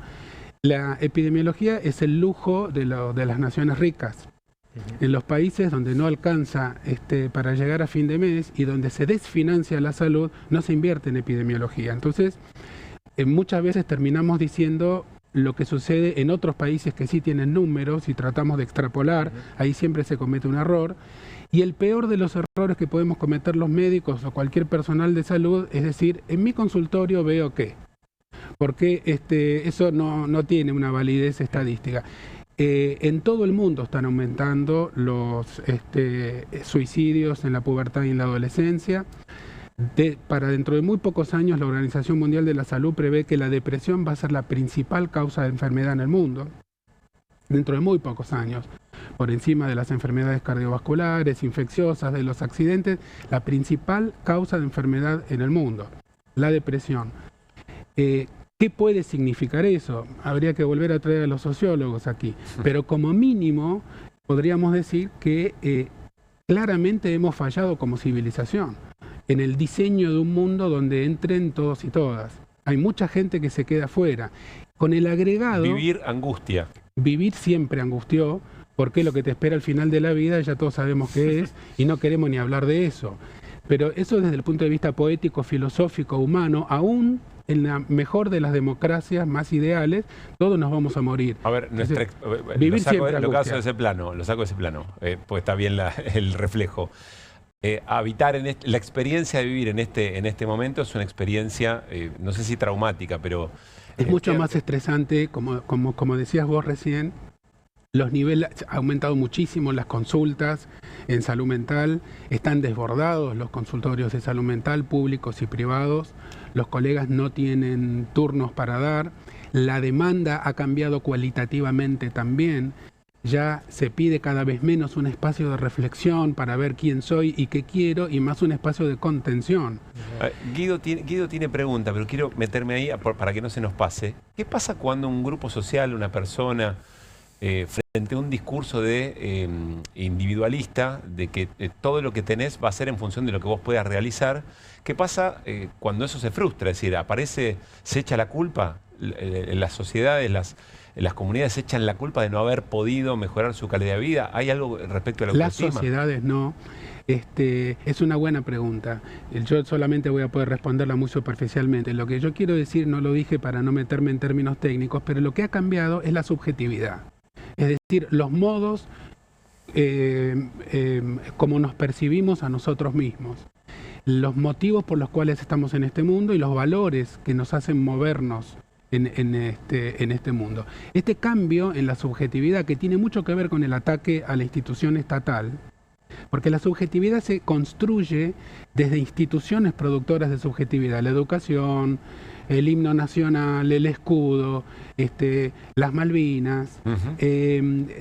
La subjetividad se construye con las narrativas. Nosotros estamos construidos de palabras y de metáforas. Cuando se dice la patria es el otro, se construye subjetividad. Cuando se dice motosierra y licuadora, también se construye subjetividad. Destruir subjetividad es construir también una nueva subjetividad. Entonces, está difícil analizarlo, está difícil vivirlo y está difícil comprenderlo. Y por lo tanto, está difícil también pensar cómo se sale de todo esto, ¿no? Leopoldo Marechal decía, de un laberinto se sale más fácil por arriba. Vos preguntabas en la mesa anterior qué requiere de la oposición la ciudadanía. Yo quiero decir esto para sacármelo del pecho. Lo que necesitamos de la oposición es que se dejen de joder. Porque realmente lo que está sucediendo es inconcebible. Inconcebible, y yo lo atribuyo también a esta crisis en las subjetividades, en donde tampoco está muy claro cómo se hace política hoy. Hay que sentarse a esperar que explote todo. Garpa más el discurso moderado que el discurso fuertemente opositor. Estamos mirando solamente los focus group. ¿Y qué pasa con los ideales? ¿Qué pasa con la Declaración de Derechos y Garantías de la Constitución Nacional? ¿Qué pasa con los derechos humanos? ¿Qué pasa con lo que uno quisiera para el futuro de sus hijos, de sus nietos y de sus pares? ¿Qué pasa con la construcción de horizontalidades? La política no puede quedarse quieta por definición. Tiene que ser el sector más móvil, más proactivo en el pensamiento, en la propuesta. Si te equivocás, te equivocás. Pero el peor político es el que se queda sentado esperando que le suba la imagen positiva para salir a decir algo en las redes. Guido. Voy a hacer una pregunta distinta a la que tenía en un principio. Me parece que tal vez más sensible. Digo, me imagino esta conversación haciendo eco en muchas casas de la Argentina y mucha gente del otro lado angustiada, ¿no? En este contexto. No te pido una recomendación, pero digo, ¿qué crees que muchas de las personas que nos están viendo, tal vez por un dispositivo como este y que canaliza muchas veces esa angustia de estos dispositivos, ¿qué les podés decir? Dos planos distintos. En un plano, en el plano individual total, si te sentís mal, si te cuesta dormirte, si te cuesta controlar los impulsos, si ves que en tu casa hay problemas de adicción, por ejemplo, de ludopatías, que es otra de las epidemias actuales en los chicos, apuestas, etcétera, etcétera, se puede consultar. Dolido, menoscabado, desfinanciado, todavía tenemos un sistema de salud del que podemos estar orgullosos. Y yo soy docente en la Facultad de Medicina de la Universidad Nacional Arturo Jauretche y se trabaja muchísimo formando profesionales de la salud. En otro plano más general, yo creo que la propuesta que pongo sobre la mesa es contracultural, es generar lazo social. Saber el nombre del vecino enfrente, lo decíamos en la pandemia. En vez de hablar de inmunidad de rebaño, decíamos solidaridad de rebaño. Es el vecino que vive solo, que quedó viudo, o la vecina que vive sola, acercarse y preguntarle si necesita algo. Las viejas, sencillas costumbres de saludarse, de preguntar qué te pasa al que tiene cara de estar mal, en lugar de cruzarse de vereda como si portara un virus. Estamos reproduciendo estrategias de pandemia, paranoides, que nos encierran dentro de nosotros mismos. Pasamos horas mirando la pantalla del celular. Hablamos de las series, de los canales de series de televisión. La diversión sigue siendo más individual que colectiva. Entonces, recurrir al grupo, verse, invitar gente a casa, aunque haya que esté tomando mate. Ya no se puede ni comprar 1 kilo de bizcochito de grasa. El conjunto salva la angustia del individuo. Es el conjunto sabe más. El grupo sabe más, decía Pillon Rivière, un famoso psiquiatra y psicoanalista argentino. El grupo sabe más que la persona. La estrategia principal, decíamos hace pocas semanas, en otra ocasión con Pablo, la tecnología principal que ha salvado a la humanidad de catástrofes ha sido siempre la solidaridad, la cooperación y la solidaridad. No nos dejemos robar eso. Por supuesto que no hay una solución individual a un malestar colectivo. Pretender eso sería colocarse del lado de esa comunicación en salud mental que yo detesto y en la que trato de no incurrir, que es: come sano, dormí bien, haz ejercicio todos los días, repetite cosas lindas, ponete linda música y vas a estar siempre feliz. No, sin trabajo, sin perspectiva, con una universidad desfinanciada, sin la esperanza como utopía que te tracciona hacia el futuro, con unos chicos que a la noche tienen hambre, con poca plata en el bolsillo, cartoneando, en situación de calle. Es muy difícil decirle a alguien: pensá en positivo. Entonces, hay un plano individual que se puede consultar si uno tiene dudas de que le esté pasando algo importante o si uno tiene síntomas que no puede controlar. Y en el plano, sobre todo los que somos un poco más grandes, no los chicos y los adolescentes, solidaridad, comunicación, abrazo, tocar el timbre, no pasar por el costado de alguien sin preguntar cómo estás, no pasar por encima de cuerpos tirados en la vereda, que son seres humanos. Hay que decirle al ex jefe de gobierno que cuando él siente olor a pis, ese pis está producido por seres humanos, sistemas urinarios que están en el interior de seres humanos, que si tienen que hacer pis en la calle es porque no tienen un baño, y si no tienen un baño es porque no tienen una vivienda. Entonces, eso que algunos interpretan como olor a pis, otros lo interpretamos como injusticia social. Santiago, la última.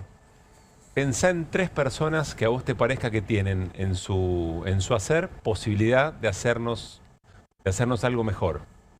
Pueden ser personas con las que vos coincidas ideológicamente o no, pero personas que vos creas que en una modificación de su acción o que vos confíes que pueden traernos algo de todo esto que estás diciendo. ¿Con qué 3 personas te gustaría tener un round, una hora de charla? Se sientan y te escuchan.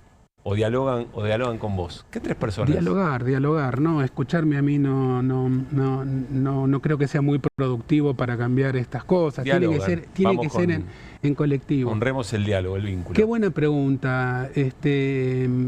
Lo hubiera pensado mejor fuera del aire. No, acá es con lo opuesto. Acá es con lo que tenés puesto. Bueno, yo incluiría allí a un científico, por ejemplo, mi amigo José Edelstein, uno de los físicos argentinos más reconocidos. Incluiría al Papa Francisco, el argentino más importante de la historia y un tipo muy, muy interesante. Incluiría...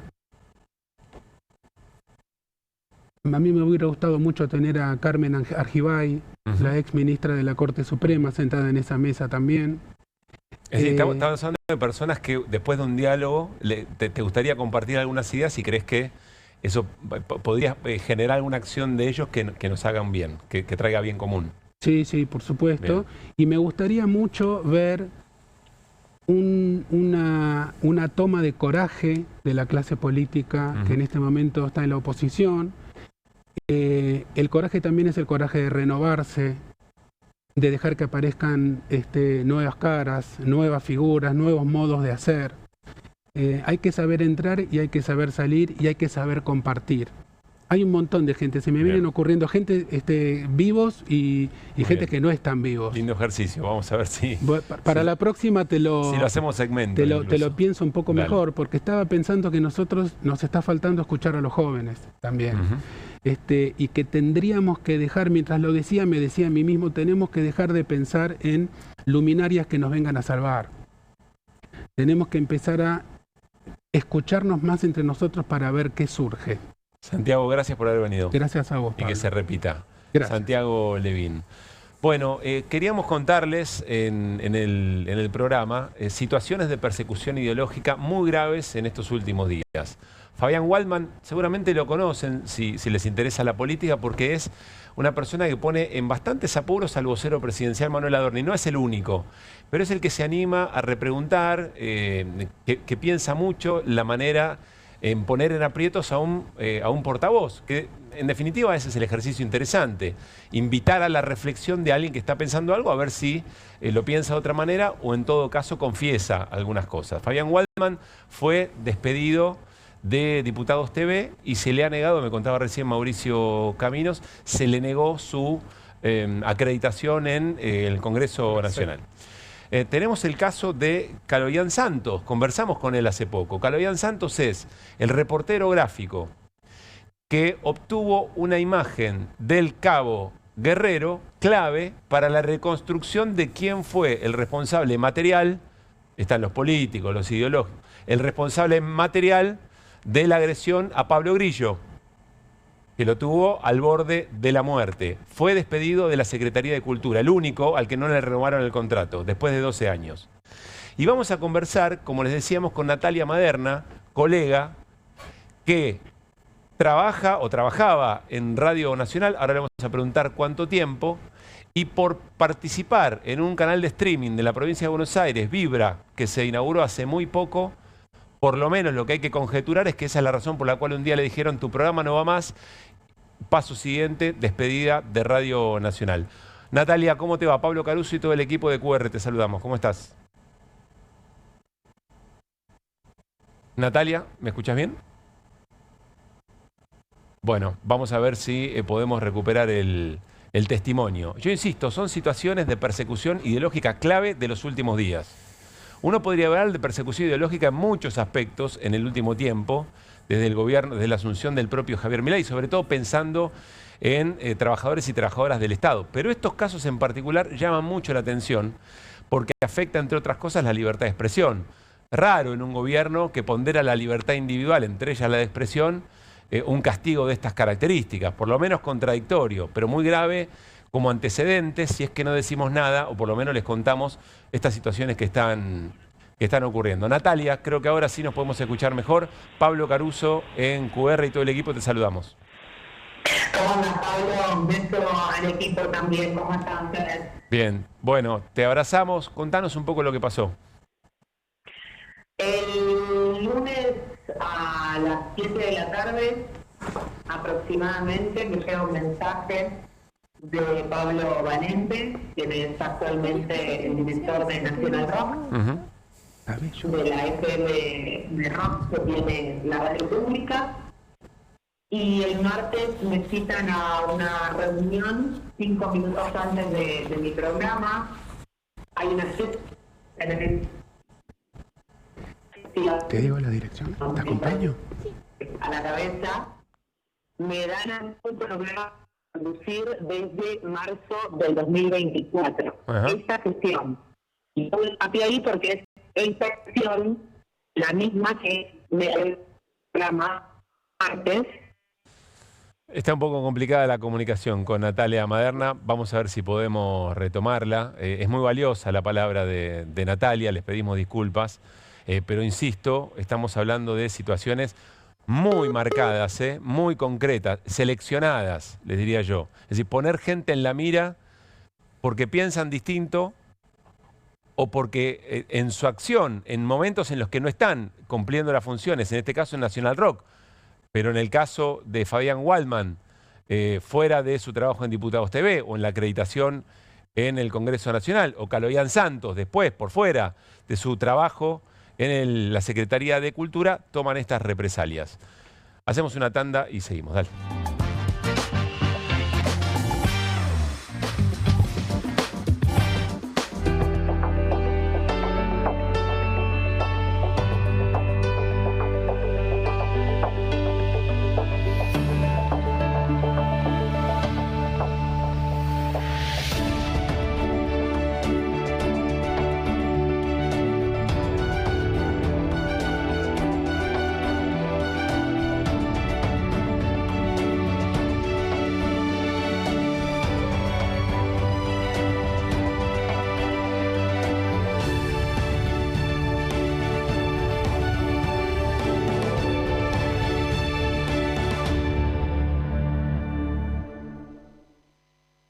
¿Pensás que las subastas no son para vos? Son para todos, porque podés comprar y vender desde donde estés de manera rápida, fácil y confiable. ¿Querés participar de nuestra próxima subasta?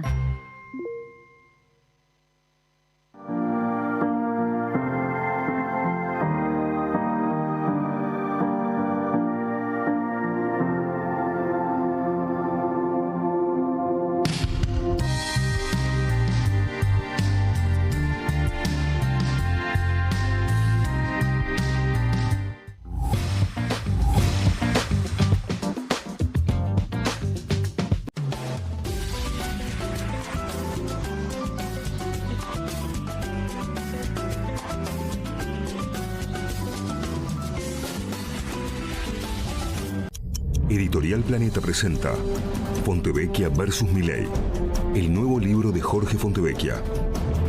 Bitácora del surgimiento de un presidente extremo. Un análisis imprescindible para entender un gobierno impredecible. Fontevecchia vs. Milei. Disponible en ebook y librerías. Con movimientos circulares. Tu rutina de skincare te debe traer muchos seguidores, pero este baño te los quita. Pero si yo ya limpié mi inodoro con Harpic. Sí, pero te falta el resto de las superficies. Necesitas el Harpic Baños. El rojo, que saca manchas difíciles, desinfecta y deja impecable tu baño. Para cualquier desafío que te dé el baño, nada mejor que Harpic. Qué bien me caen los que viven como si nadie los estuviese mirando. La que no se queda en el fueguito. ¿Ves como si nadie te estuviese mirando? Confía en tu frescura. Topline. Seguí la línea de tu frescura. Llegaron las nuevas galletitas Kofler. Rellenas con el sabor único de Bonobón y el más delicioso chocolate Kofler. Tentate con lo último en galletitas. ¡Vuelven las clases! Vuelven las manchas. ¡Vuelve la diversión! Vuelven las manchas. Por suerte, existe Vanish. Con una cucharadita de Vanish, el poder del oxígeno activo elimina las manchas y deja los blancos como nuevos. Con Vanish, vuelven las clases, no las manchas. Tiene las nuevas Mogul Jelly Beans. Ah, vos querés las nuevas Mogul. Jelly beans. Sí, las... Jelly Beans. Esas. ¿Me las das? Obviously. Nuevas Mogul Jelly Beans. Pedilas como quieras, pero probalas. Nueva Saladix extra picante. Posta, picarán más que las otras.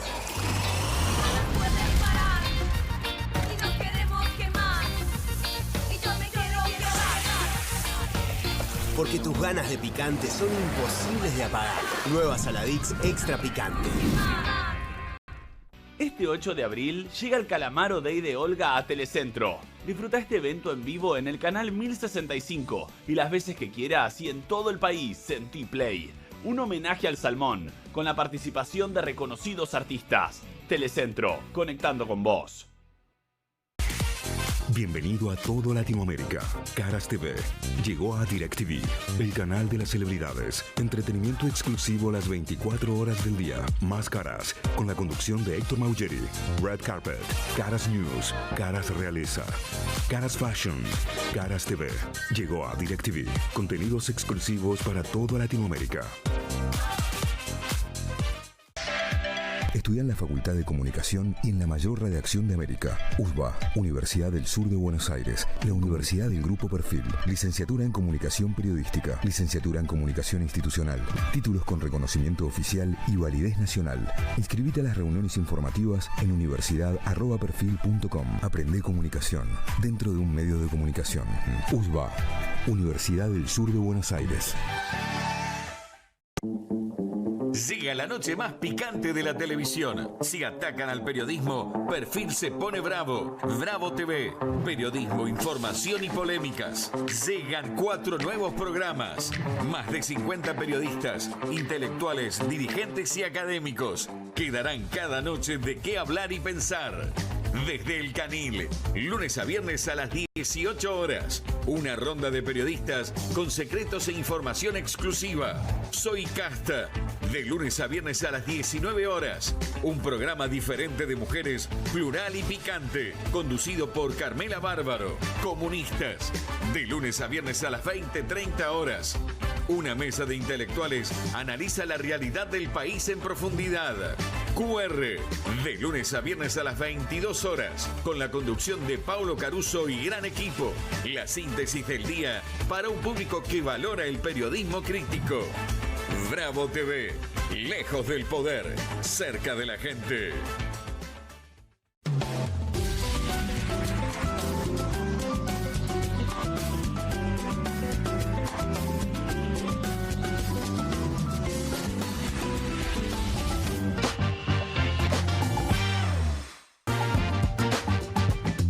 ¿Cómo te quiero, Juli?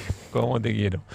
Muy bien, estamos cerrando QR, pero atención, porque inauguramos sección. No importa el momento del viernes, esta es una sección que la va a romper toda y la viene rompiendo toda aunque no tenga sección. Es el Ministerio de Troll, señoras y señores.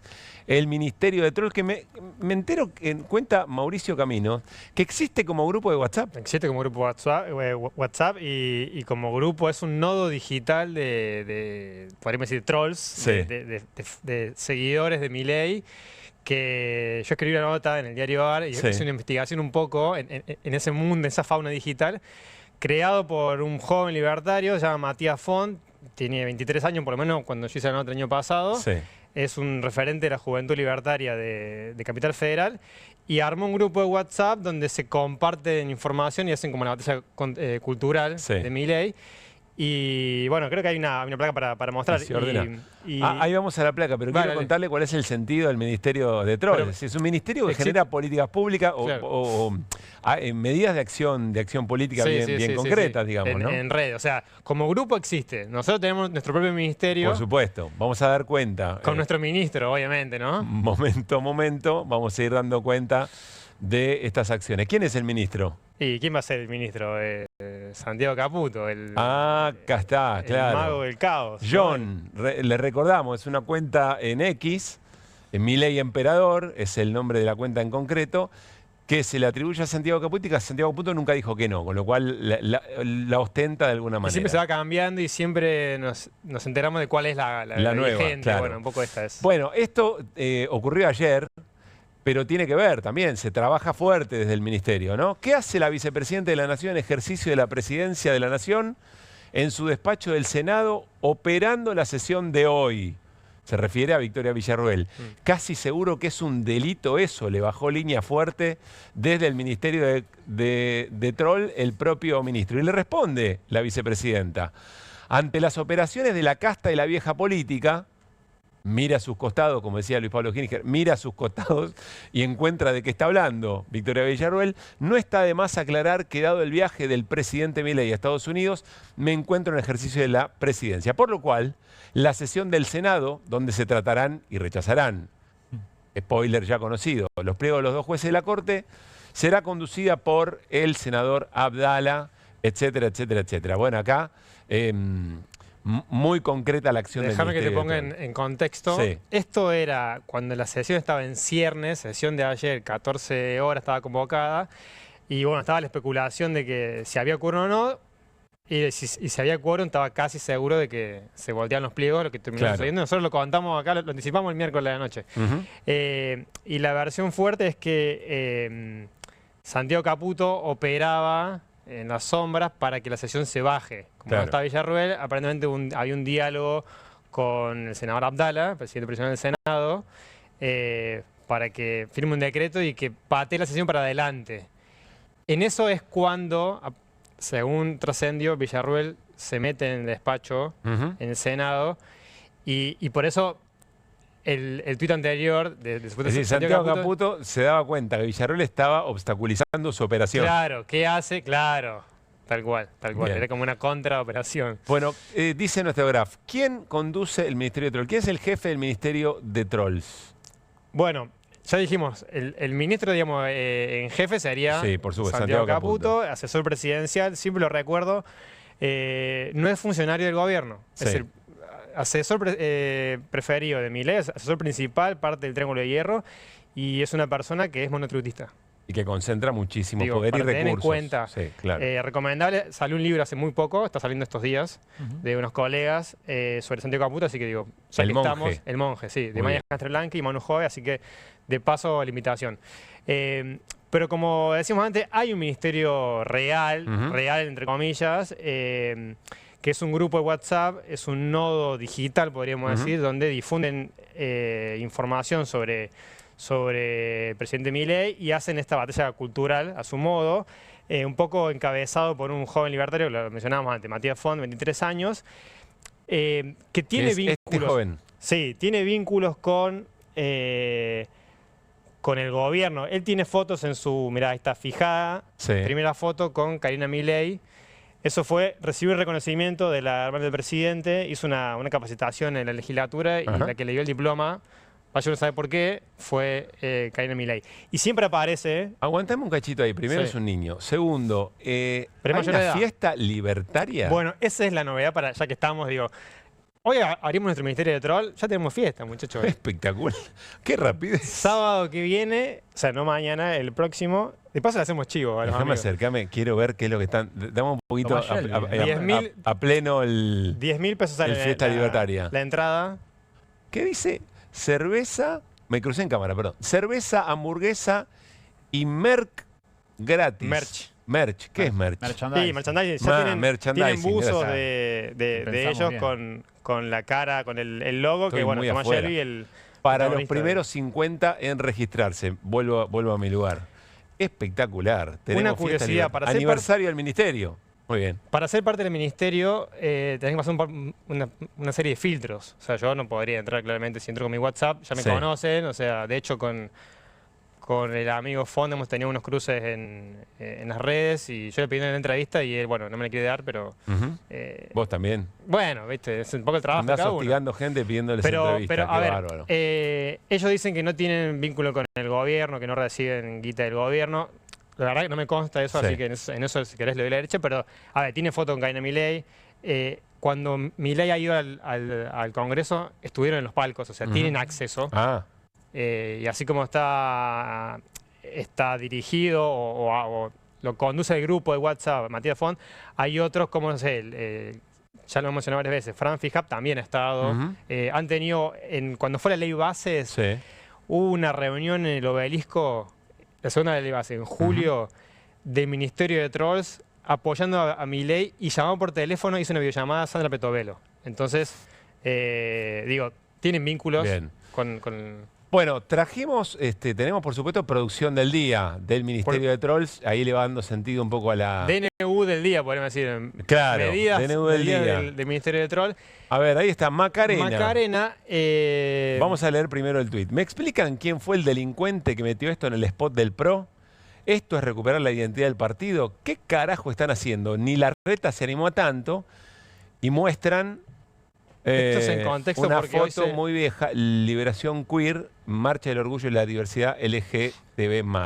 Hoy hubo un lanzamiento del PRO en el Planetario, Mauricio Macri un poco cabezando ese discurso, presentando a los candidatos, ¿no? Así los Penato principalmente. Pero Macarena no es una Macarena cualquiera, es Macarena Alifranco y es una asesora muy cercana a Santiago Caputo. Se la ha conocido en una nota como la secretaria experta en fake news. O sea, que tiene mucha actividad. Muy buen cargo. Secretaria experta en fake news. Digo, dentro del ministerio tenemos secretarías. Sí, claro. Tenemos la secretaría de fake news. De Troll está la secretaría de fake news. Lo curioso es lógico, ¿no? Lo curioso de este tuit que ella tiene en un archivo, tiene foto con Macri, o sea que... Bien. Un poco el archivo la deja en evidencia. No leí el recuadro de abajo, ¿no? Sí, bien, mejor que lo lea cada uno en su casa, ¿no? Sí, mejor ese no lo leemos. Muy bien. Bueno, aparece del Macarena. Shelby. Tommy Shelby. Bueno, Tommy Shelby es un poco la figura del ministerio. Ya lo vimos recién, el logo, el ministerio de Troll del grupo, es el protagonista de la serie Peaky Blinders, que también está identificado Caputo, ¿no? Con esa y le gusta. Con esa imagen. ¿No? Dice el fracaso. Hoy atienden al PRO por los votos de ayer. Ayer fue Santiago Caputo contra Villarruel. Y después hubo también mucho troleo, como también se puede decir, a senadores que estaban en contra de los pliegos, por ejemplo, Tagliaferri. Pero hoy el Ministerio de Troll trabajó duro y parejo respecto del PRO y de Mauricio Macri. Entonces dice el fracaso del PRO. Nadie sabe para qué hicieron el acto. Uno, el acto que menciona Mauricio Caminos de lanzamiento de las candidaturas. Llenaron la plaza con bondis. Ni siquiera los que están ahí aplauden. A todos nos importa poco. Se viene paliza de Adorni y ahí aparece el video. Le recordamos a Shelby que el número 2, ellos también en el Parque Lezama el año pasado, que yo fui, llegaron bondis. Yo fui en un bondi de esos. Así que, digo, los bondis también han llegado a ellos. Claro, para todos y para todas. Claro. Muy bien. Próximo. A ver qué más tenemos del Ministerio de Trolls. Acciones del Ministerio de Trolls. Traductor. Ahora nos explican quién es este personaje. Celebrando que hicieron un pacto con Cristina, muy bueno.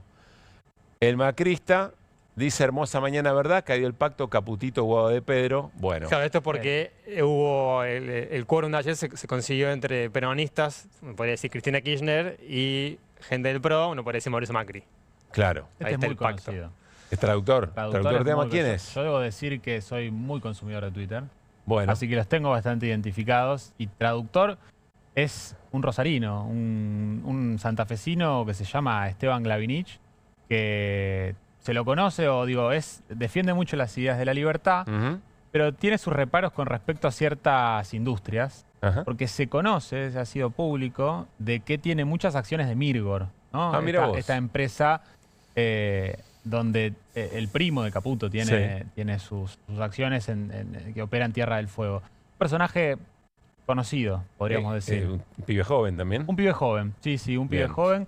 Que también se le ha conocido su paso por la Facultad de Económicas, no muy bueno, pero se le conoce. Sus tweets son muy likeados, fabiados por Milei. O sea, hubo una cuenta que puede explorar los likes que da el presidente y en un momento hicieron como un estudio, entre comillas, y estaba entre los más seguidos por Milei. Muy bien. Bueno, tenemos una última acción del Ministerio de Trolls. ASB, ahora nos cuentan quién es. ¿Qué van a almorzar Mauricio y Cristina hoy? Y abajo dice, te voto todo a favor aún cuando le escupías el asado, o te ofendés ahora cuando sabes bien que sin el PRO no estaban gobernando. No sé qué es el PRO, le dice ASB. Bueno, muy en el lenguaje. Sabemos que Mauricio no soy yo, ¿no? Acá también, no, por supuesto. Acá también estamos hablando de alguien muy, como decían ustedes, muy replicado por el presidente. Alejandro Zarrubi Benítez, es abogado, es parte de Carajo, el streaming del Gordo Dan, que está anunciando su nueva temporada. Segunda temporada. Y bueno, el Gordo Dan también es del círculo, digamos, va a ser gran protagonista del segmento Ministerio de Trolls. Todos los trolls sería el Gordo Dan, digamos, así como está Santiago Caputo, si querés, el ministro, el viceministro le podríamos, ya que estamos jugando, podríamos ubicar al Gordo Dan, que solamente algún día lo vamos a traer acá. Por supuesto. En Twitch. Ojalá venga. Ojalá. Digo. No, ojalá quisiera. Yo también le pedí entrevista y aprovecho ahora públicamente y bueno, muy nada. Bien. Bueno, lo esperamos en QR. Nos estamos despidiendo. Gracias, Mauricio. Gracias, Guido. Abrazo grande. Ojalá hayan disfrutado del programa de hoy. Nosotros ciertamente lo hicimos. Pasen un lindo fin de semana. Voy a tomar algo que decía Santiago Levín. Conectémonos. Invitemos a alguien a comer a casa. Salgamos y preguntemos cómo se llama ese vecino que nos cruzamos permanentemente y a ver cómo anda, cómo le anda la cosa. Larguemos un poquito las pantallas. Juguemos colectivamente. Que la diversión no se encuentre en una diversión colectiva. Por ahí, a partir de ahí, comenzamos a generar algunas respuestas para las cosas que nos están ocurriendo. Gran abrazo, pasen bien. Le quiero agradecer, vamos a renombrar a nuestro compañero Esteban aquí en cámara, lo renombramos Kasparov, Esteban Kasparov, porque juega muchas partidas simultáneas.